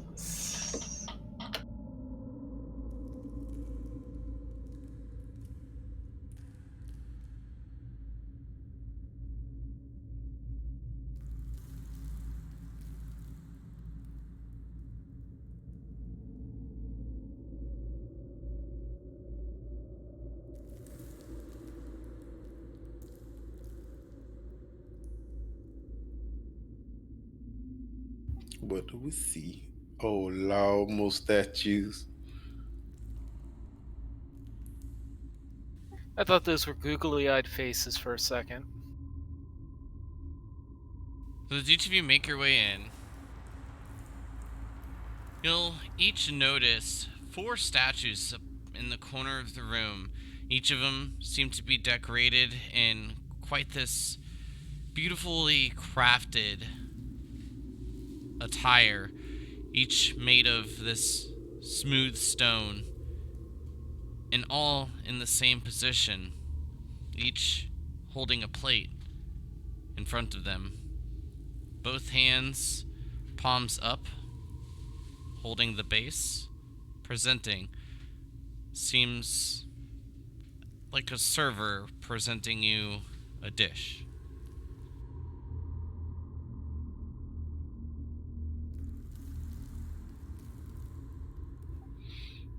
Alex just thought if he has any meat left over.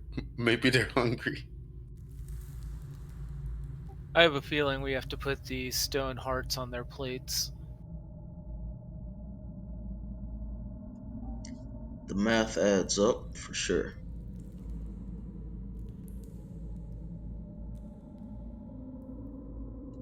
I was never big on ovals though. Better a stone heart than a real heart. And I'll check out this path.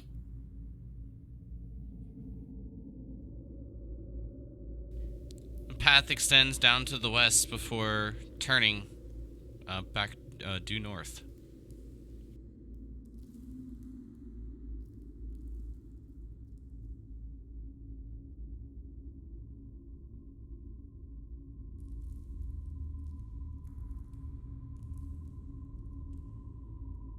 So I guess I'll take one and I'll place one down.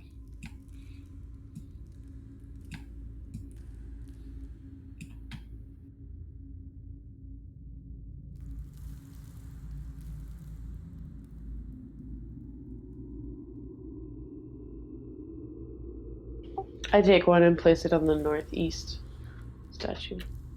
I'll do the southeast.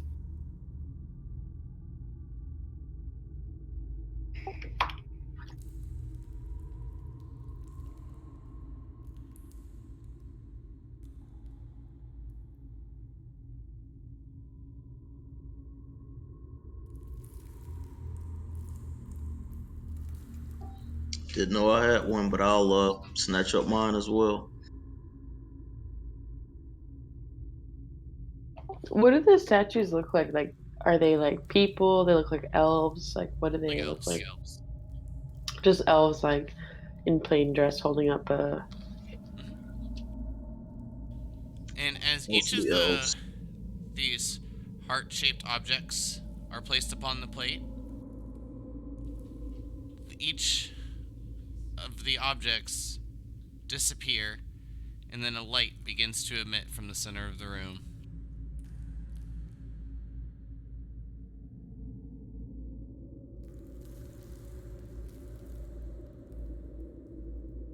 Is it like a blinding light or oh?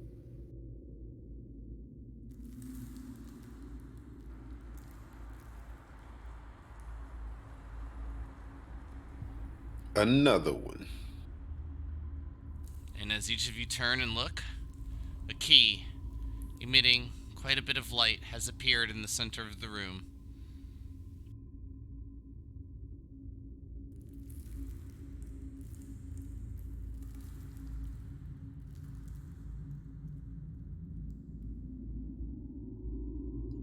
Take care.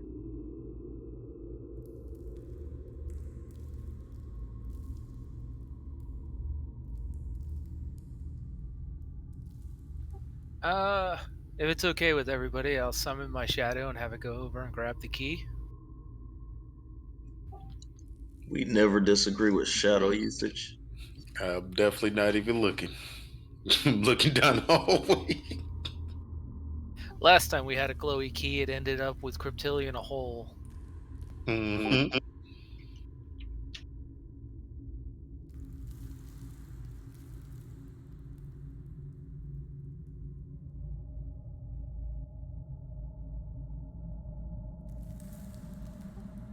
So is my shadow able to grab the key? Yes, it is. No problem. Another key is in your possession.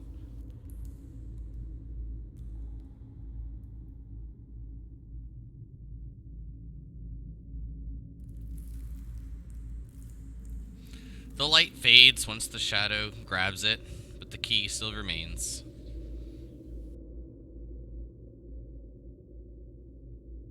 I wonder what this key opens. I'm guessing a door or portcullis, but I'm not too sure.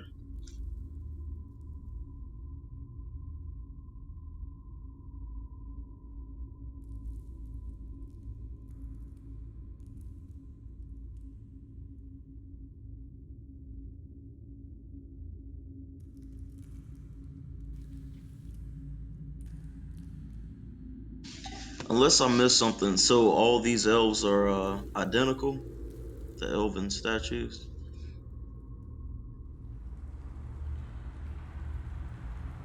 Oh, yes, that is right. Okay, so That nothing. is No, correct. gotcha.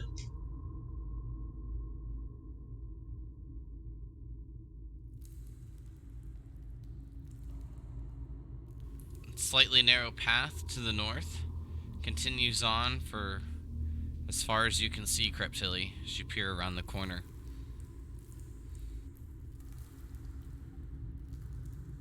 Which way now, sister? Continue on or turn back?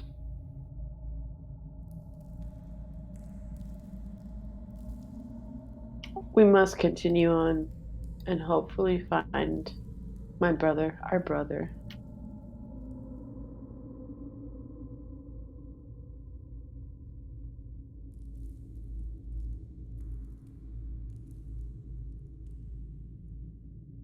As you make your way farther and farther down, the path seems to continue for quite a while, narrowing, but with each step, you can hear the ice cracking beneath your feet below.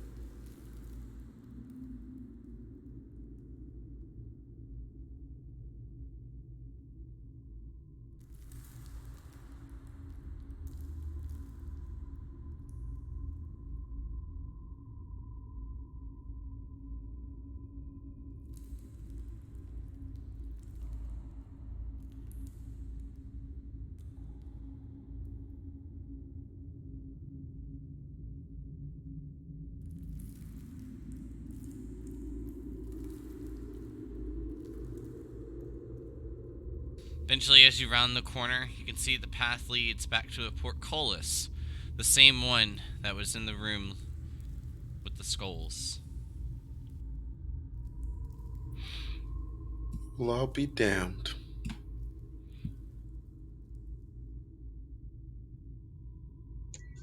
Was that a prayer you were saying, Cryptilli?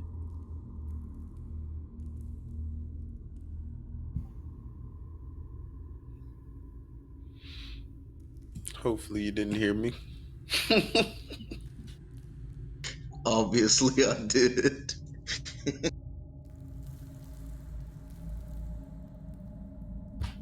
Cryptilli's always muttering obscenities, which is her form of prayers. It's great. We know, we love it. And as you make your way up, Cryptilli, quite notably, there are 2 keyholes on this side of the portcullis.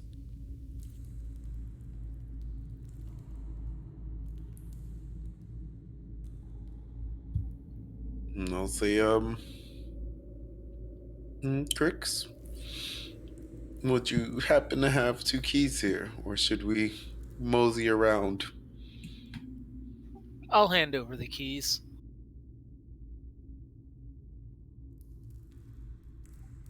And as he hands me the keys, I'll try to fit them into the portcullis.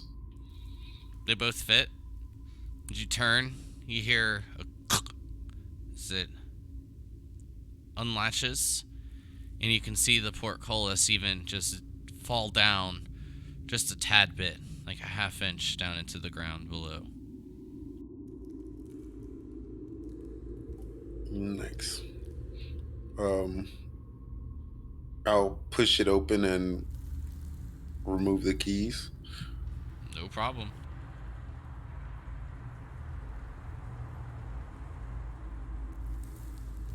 Ninjas, we made it.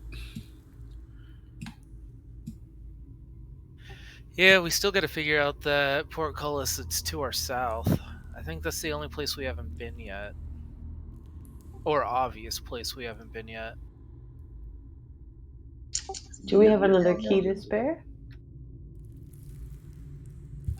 We may have something.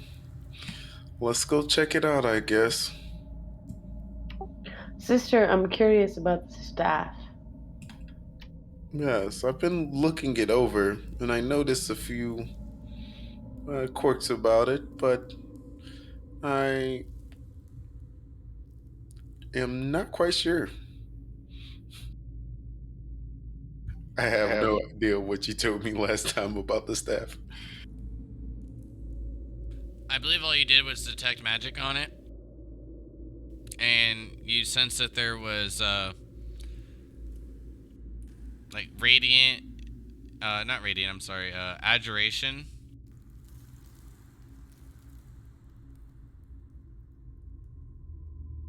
And evocation. That's what it was. I just wanted to double check my notes.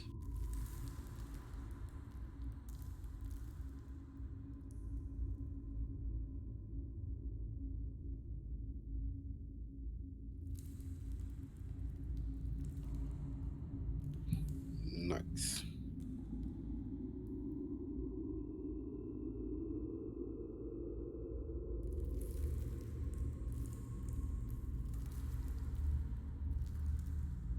And I relate that over to Mavar.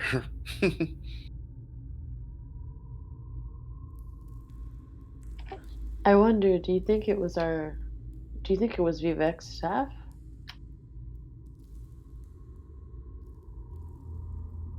It may have been.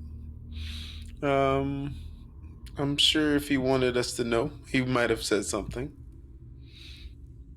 But then again, if he's as bright as Vieric, he might not know itself.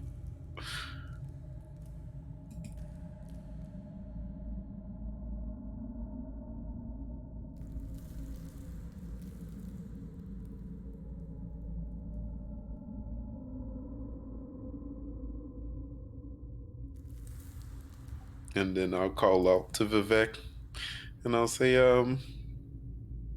hey, anything you can tell me about this staff? There's no response. And then I'll look at Mavara and tilt my invisible hat.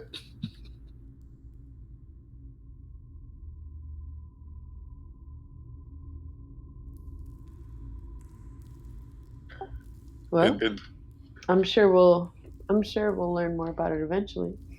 Onward.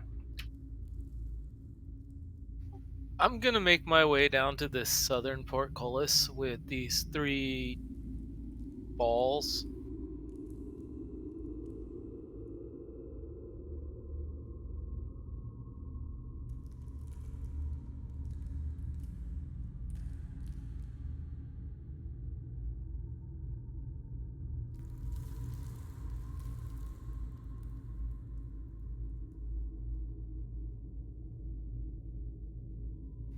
Okay. I'm following this back up.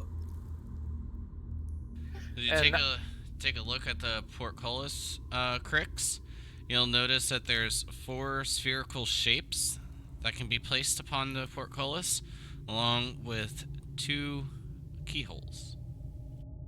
I'll call out to Cryptilli to bring the keys down here, and I'll start placing the orbs in.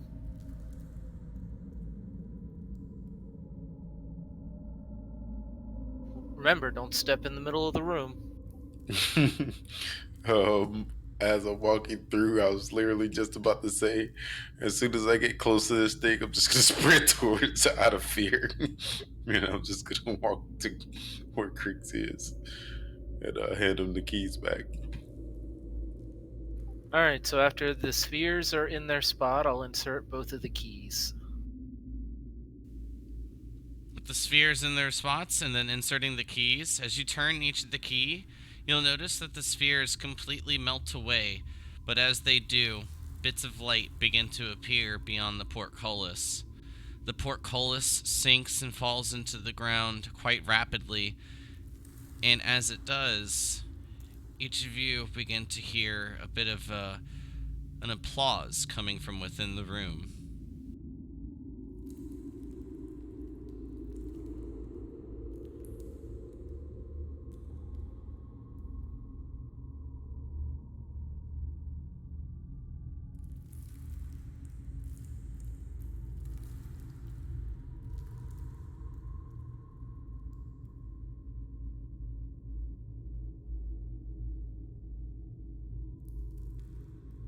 Very skeptical. He'll say, brother, have you returned? Not your brother, grandchild. And as each of you pass beyond where the portcullis once stood, Crix and Cryptilli, you'll be the first to notice. Well, it almost seems as if Vieric is standing in the room. But the presence is quite faint. You can see straight through the individual and you can see the flames and the icy walls along the sides. Above you, roots frozen into the ceiling above seem to be emanating this slightly purplish hue. Well, each of you have done quite well. There's a few things that I may have done differently, if I do say so myself, but each of you have made the wise choice in not bringing her along. And with that, you shall have my final gift to each of you. And as he says this, the sarcophagus lid begins to slide off to the left and falls, cracking the ice below. There.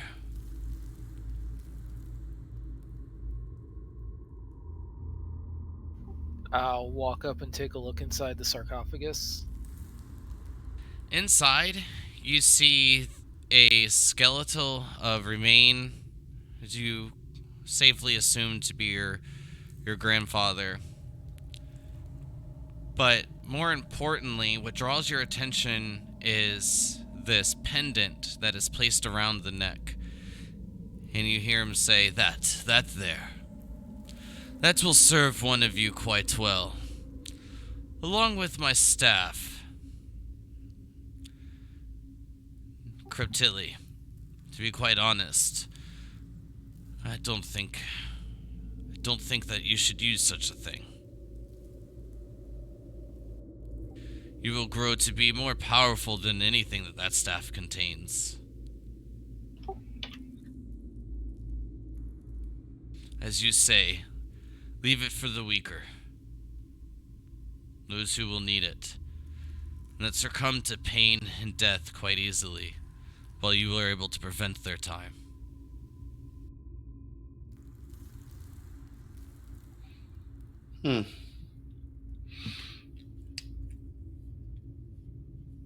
That sounds reasonable. What exactly does this staff and pendant do? I too am curious. With a bit of a smile, he says, well, these are my prized possessions. And while each of you dealt with their spirits in their own way, they will serve you well, as they had served me. The staff, imbued with the strength, the courage, and also the intelligence of my companions. They'll grant whomever to be more acquainted with my staff with some great power.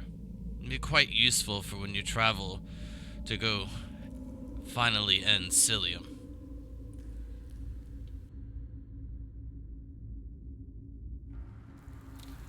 The pendant is not only imbued with the power, but will grant you the power itself. You will be able to take the form of one of my 3 companions.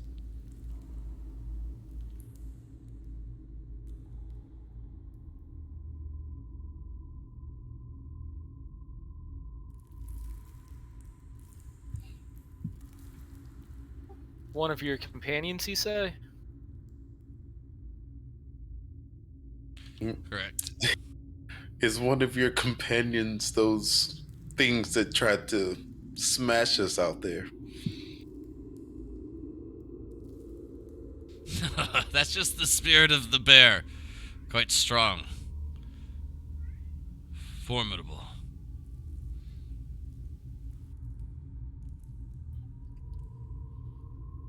Well, I'll say that definitely needs to go to Crix. But as he explains each of that to you, I'll post it in chat, and you will have an idea of what each of these do.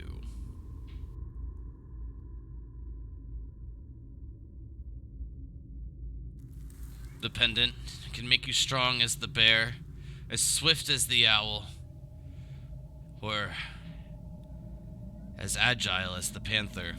The staff can create light where there is none. Be able to heal and also help regain someone's, right of mind. Cilium is not the same as other dragons that dwell Elista. From almost as if he's from another world.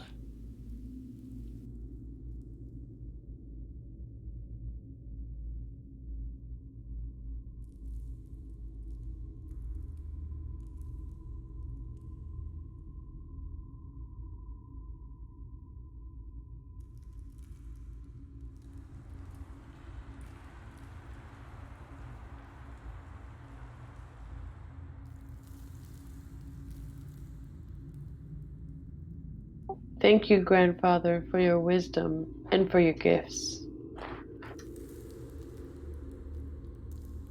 Well, May, I hope you're ready to lead. Each of you have been down here for quite some time. Varric, all alone. I'm sure he's made some stupid decisions while you've been away. Where is he? We all came down here together, but only he was left somewhere else. Unfortunately, at the moment, I'm unaware. Once beyond the graveyard, I'm not able to sense where you are. Now that you will carry the staff and the pendant, well, I'll be able to keep a more watchful eye upon each of you.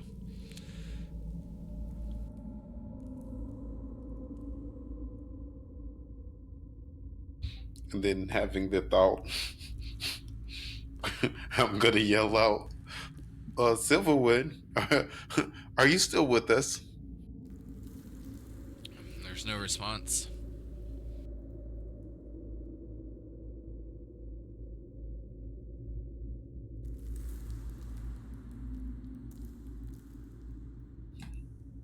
As always. What a fool. I Oh, must Uncle say, always kept it simple. I do feel as if I were to have traveled here with individuals such as yourselves, we wouldn't have had the problems that we do today. Your father, unfortunately, had to take the throne at a young age, and securing a bloodline. He gives kind of a weird look to Just Stalin. I suppose anything's better than nothing. He is our brother, and he has certainly earned the right to be recognized as such, even if his blood didn't measure up. At first, May, I thought that was going to be a compliment, but then it kind of turned into an insult. I kind He of lost it chuckles. halfway. Adashi is still with us, I see. But I know your heart is in the right place, sister. Nonetheless, as long as the bloodline continues, that's all that really matters. Whether or not you feel that it's impure, tainted, anything of that manner is negligible. As long as the Grimhearth name lives on. And that is what each of you are here to do.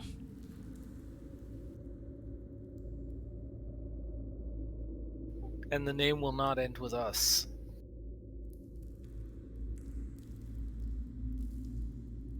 Well, I do feel that as if your journey is almost just beginning. The true test still lies beyond.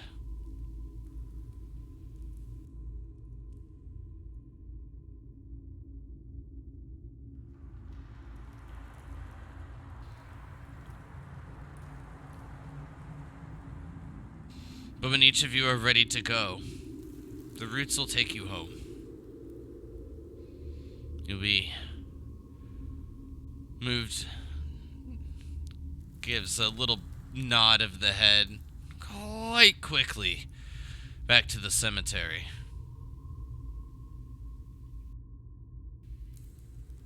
But I have no rush. If you have any questions, concerns, any endeavors I may be able to help you with.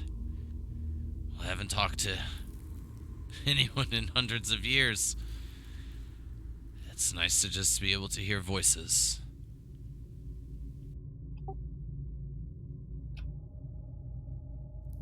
What are Cilium's weaknesses?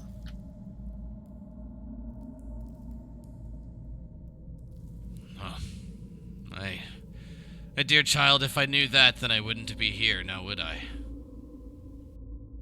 No, but I'm sure that you fought bravely and must have done some damage. Were there kinds of By the time weapons? we were able to face them with what we had left, our numbers had dwindled too far to be able to find anything.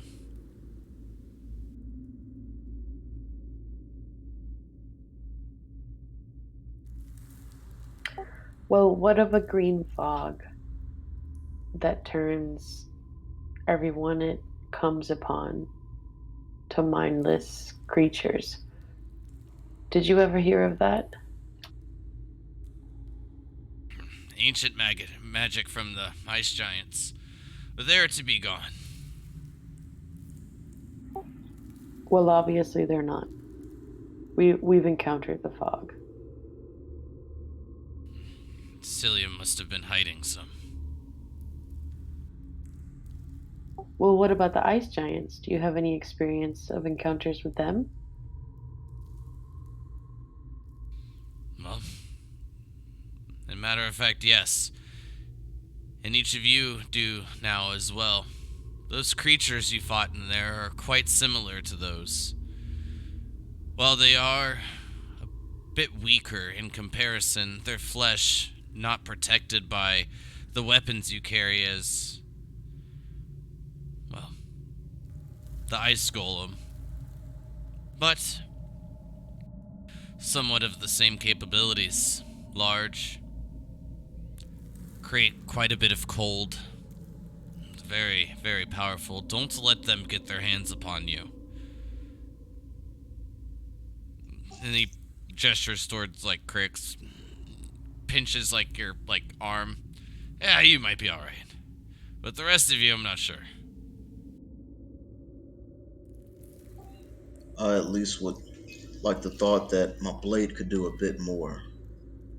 So I'll take that. Has your father not been informed of the things you have found? Has no word been sent back to Blight since you've left?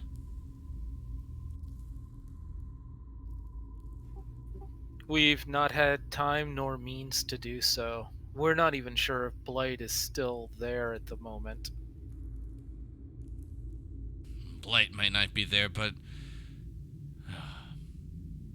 I feel that as if your father is still alive. Well, that at the very least is a great weight off our shoulders. Well, I'm sure each of you will determine your path quite quickly. But it seems as if you have a few options on the table. If the fog is back and the ice giants are still dwelling, well then they're in the Stokeland Mountains. Some must have been able to be hidden. Not sure how, unless Cilium was indeed helping. But that might be a far stretch.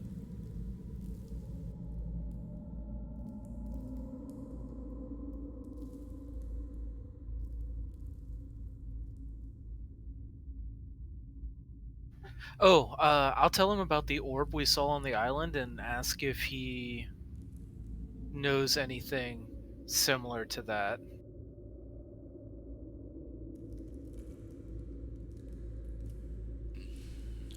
I'm sorry, I do not. I've not seen or even heard of anything of that sort. I've never seen anything so big that it wasn't a mountain.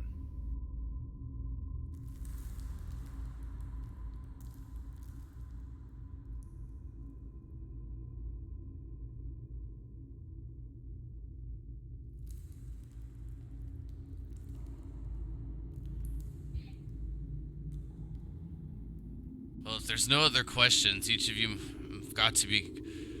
We've got to get going. I'll grab There's the necklace for now. there's more to find out once you make it back to Zidane. Thank you, grandfather.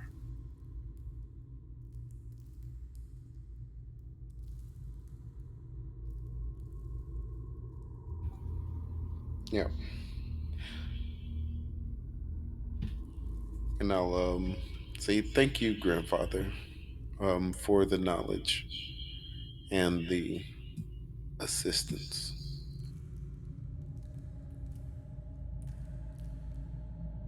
He gives a bit of a smile. Good luck. I know times have been hard losing your brothers as of late, but you'll soon find them. I'm certain of it. And I'll say a small prayer before we leave.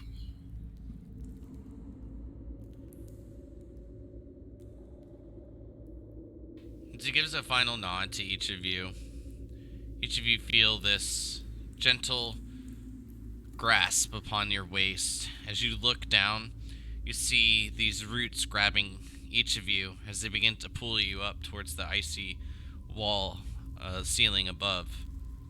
Soon, each of you are pulled through the icy surface and placed back upon the snowy graveyard.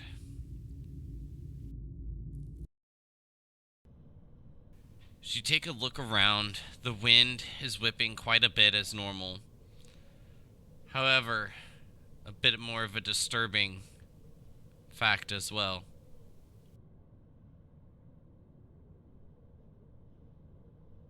Move you back to here.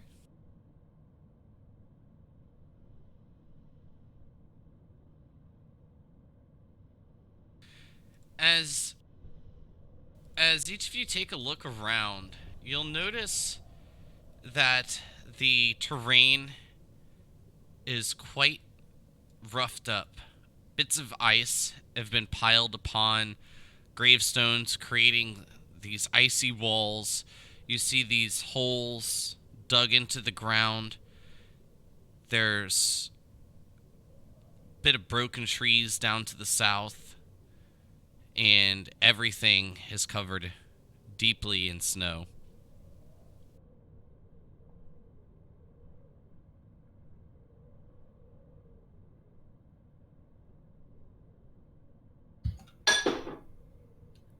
Goodness, what's happened here?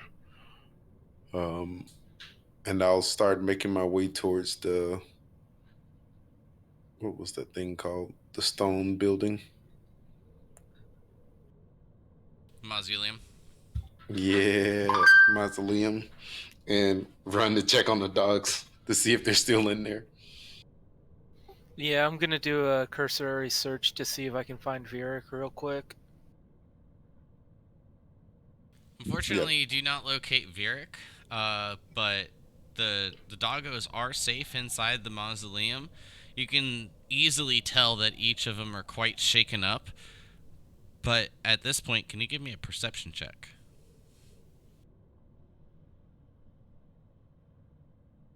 Yeah, it's like hopefully Vic didn't take the dogs on the joyride. Everybody or just Creep? Well, each of you are in the cemetery now, but Cryptilli is at the mausoleum. Cryptilli, you quickly notice that there is a piece of parchment tucked away in one of the collars of the dog.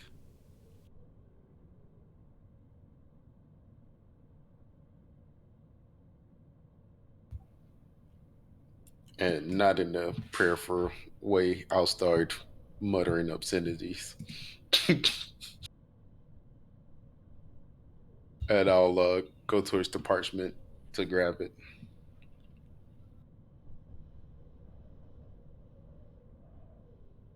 As you unravel it, you'll notice that it is a note. If you want to read it aloud, feel free, but I PM'd it to you. If not, I can do it for you.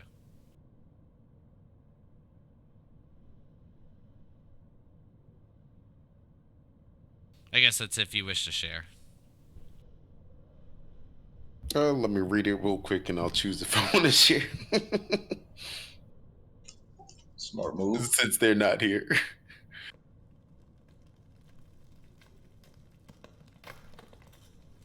Well, as the rest of you stand about, you hear snaps and pops. The branches of some of the trees that are still standing are beginning to collapse underneath the weight of the snow and ice that's been draped upon each of them.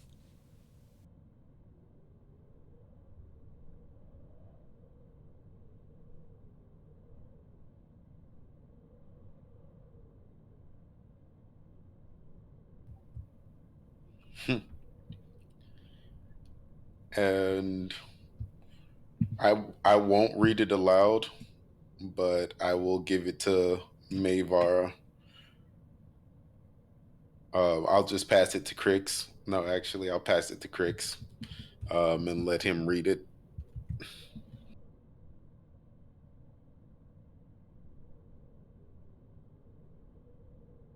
Like, I Crix, won't I even PM'd it to you. say anything.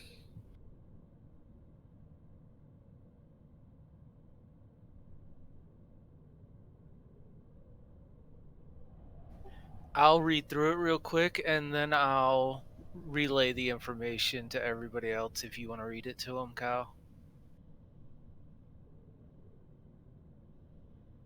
So as Crix looks through the note and begins to read aloud, it's been a few days. I'm not sure where you all have been or what you've been through. I saw Cilium as I was wandering around while waiting for you guys. So I'm heading to the south to go after him, to see if I can speak with him, since I'm the only one that can speak the language. But I'm sure we will cross paths again. Crix, guess you win for now, and we won't find out who's better at bringing hell to enemies. Just Stalin, you warm-blooded drunk bastard. Every time you have a drink, have an extra for me. Creptilli, you know what I want you to do. What we do best, of course. May, make sure Kitty stays safe, as I know you and Nyx can. If I don't make it back to you all, you're next in line, and to be honest, who better than you, my twin? I love you all, and hope to see you soon. Vieric. After reading it out loud, I'll fold it up and I'll hand it to May. May accepts it with like a few tears rolling down her cheek and tucks it into her belt. Just Stalin will look down and say, "So the bastard had a heart after all, or has."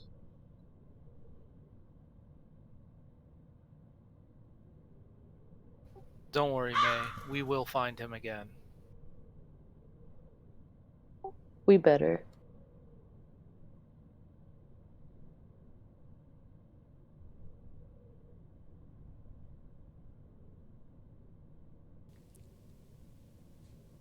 As each of you contemplate, exactly what Vieric had left for you in his note, you look down towards the south, the direction that Vieric said he had gone. Down towards the Stokelent Mountains. As you gaze upon the area, you can see that there's quite a bit of black clouds blocking out the tips of the mountain tops. Each of you notice these to be storm clouds, and as you see a flash of what you expect to be white, the lightning streaking across the clouds, a bit to your surprise, the trace of color is green. Soon after the flash of green across the stormy clouds, each of you hear the sounds of thunder well off in the distance.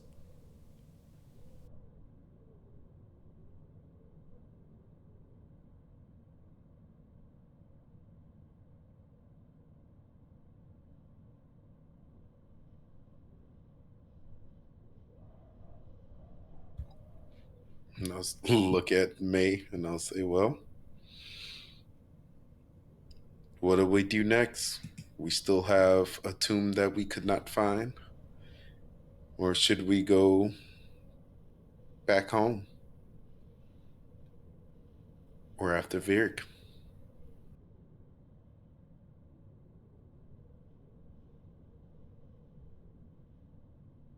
Whose tomb are we still looking for?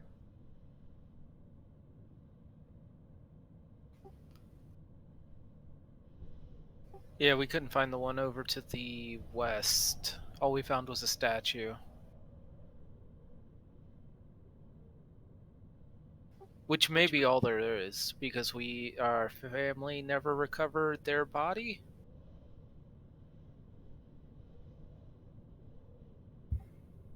Yep, family never recovered the body, and it said that the body could actually be in Cillian's cave. Um, but we also didn't really explore that because Cillian was flying overhead. The way I see it, we have 4 potential options right now from here.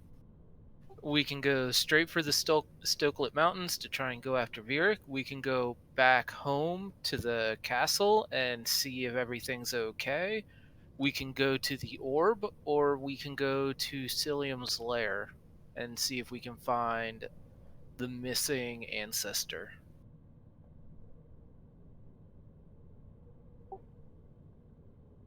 I say we go to Cillian's lair. Hopefully find our missing ancestor and something else to help us when we find Virik. We also need to decide who's getting the new magical items.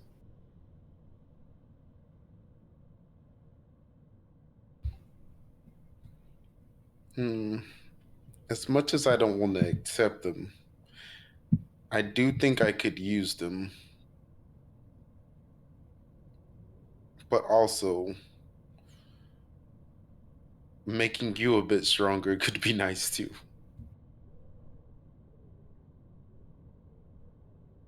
I trust you all to figure it out. And May walks into the distance a little bit with the kitties, both of them.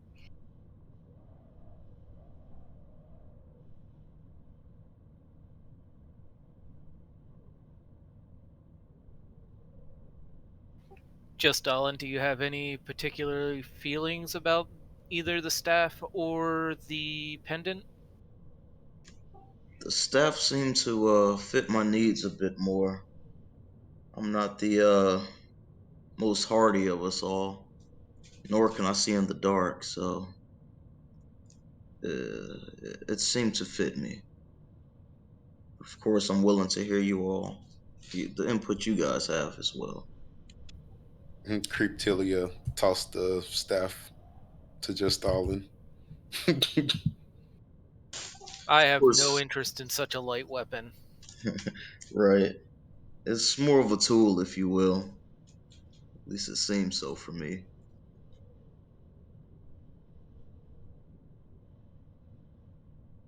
And I'll just tell him to use it wisely. I'm curious, can I use this as like a bow staff? Out of character, of course. Like, to hit with it?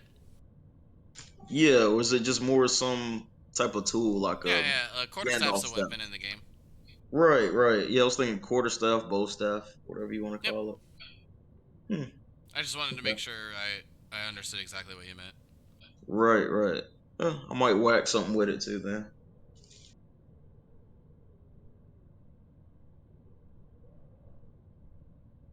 And if no one has any issue with it, I would like the pendant for myself. I think it could be useful.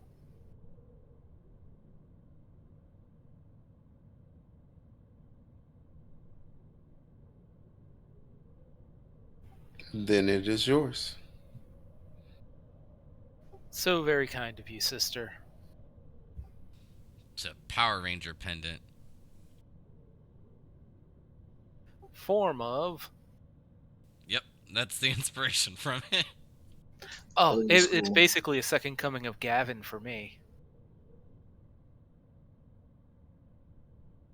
I just figured the +2 to AC would be nice for you. But that's from a polar bear, so I think it's like 16. It would be 18 after the bonus on a polar bear, which is not bad. That's only a 2 AC loss, and I'm assuming that it's like a full shapeshift, so I'll get the temporary HP of being a polar bear and stuff, or the animals and whatnot. Yep. To kind of break it down simply for you, Crix, this pendant basically gives you the capability of being like somewhat of a druid. Yeah. And then the only question I have is, it wouldn't affect my shadow, would it? Since you'll have like the form and you're not a druid, you won't be able to cast spells in the form. Right. But if I pre-cast my shadow, because I can maintain spells. Well, actually, you don't even have to maintain shadow or the shadow. As long as it's not a concentration, then I think you're good. Cool. Oh, it's gonna be fun to be a little druid again. Yeah, that'd be fun. Yeah. The downside of it is that those are the only 3 that you can pick: the polar bear, the snow owl, and what was described as the snow and shadow panther. Yeah, I mean, those are the coolest. Polar bear Would have is my been favorite one. cooler. You should have been a big dog though. That would have been dope. Yeah, that would have been so That cool. would have been perfect. You Yeah, turned have a into a dire wolf. giant gnome, bro. No, a Exactly. giant gnome.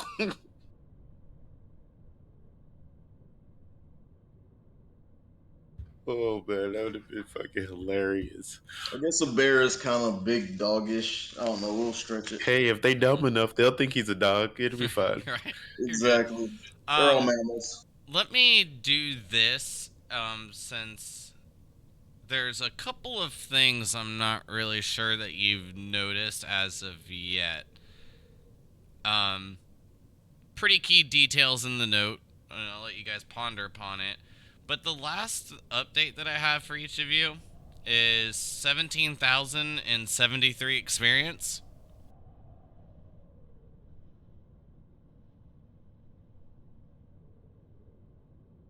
Yes. Yep.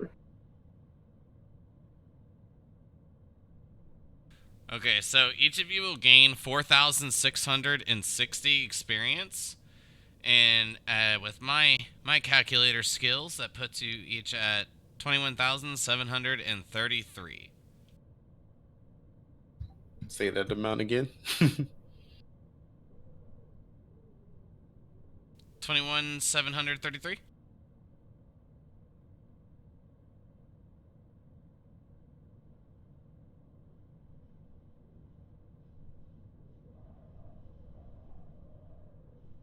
It's not enough to level, but once you guys look over the note, and I'll give you a couple minutes to figure it out, you'll understand why I'm just giving you the experience. No worries. What was the amount that you wanted us to add? Sorry. Let me pull up the calculator. 4,660.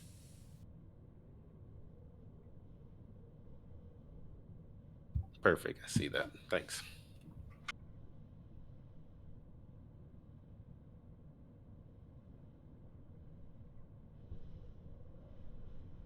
I'm so much slower when I'm not writing stuff with a pencil. Also a good experience when you only split it amongst 4 people.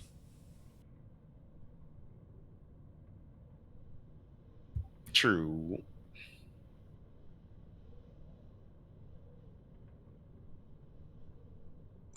I ended up adding 21,733 instead of like setting it as that, and I was level 8. Like, nope, you're not that great just yet. Yep. Not That's what I quite. almost did. Almost level 7, I believe. Almost.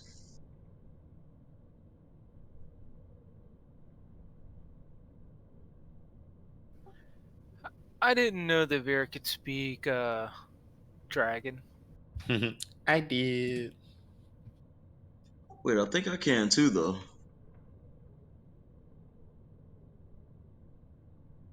Draconic is the language.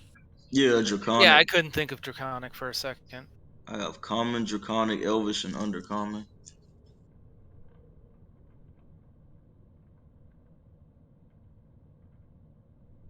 We So- never told everyone what language we could speak. No, we did not, and we should take note of that.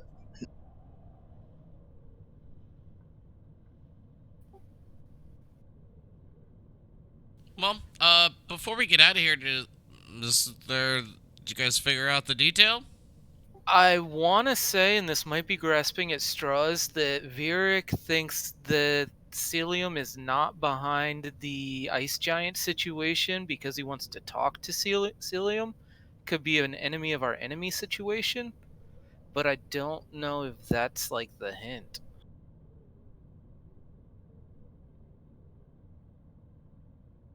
Like, I can't see him wanting to talk. That's not the Celium. hint that I'm getting at.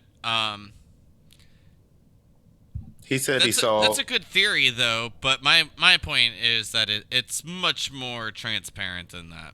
Yeah, he said it was going south because he wanted to follow Cilium. So that means that we shouldn't run into Cilium if we go west, but Cilium could also be going towards Blight.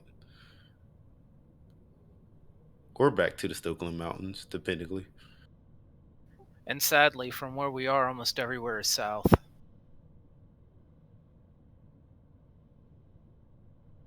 Yeah, that detail didn't really help you out too much. You're in the northern part of Zidane.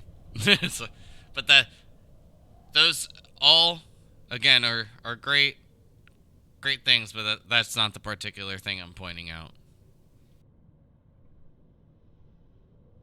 Well, I'm looking for hidden messages. It's not hidden.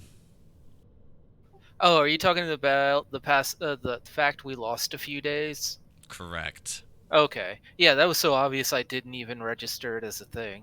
Yeah, same. It's like, okay, yeah, we were down there for a few days. It only felt like a few hours. Got it. All right. It's like crazy. Correct. So, while it had seemed just like a few hours for each of you while in Vivek's tomb, Vieric had waited a few days before And his that's departure. since he left the note. It could be even longer than that. We could have been gone for years or decades, for all we know. Nah, the dogs are still there. It couldn't have been that long. The dogs are still alive. Yeah. Old dogs. Hey, good context though, because I was like, "Damn, you right, Cricks." Oh yeah, you right. The dog's here. I love how like you're like, oh shit, we could have been down there for No, never mind. The dogs are alive. Like that set of fear hit for just like a brief moment. But that'll be something that each of you will have to begin to figure out. With now the date being unknown to each of you for the time being, you have, I guess, a little bit more on your plate than you hoped for when making your return.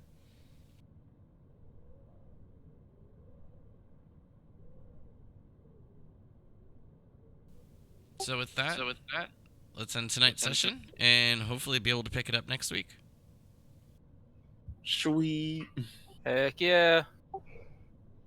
Bye. Bye. Bye, Thanks for everybody. not killing Mavara. Peace. She got close. That was wild.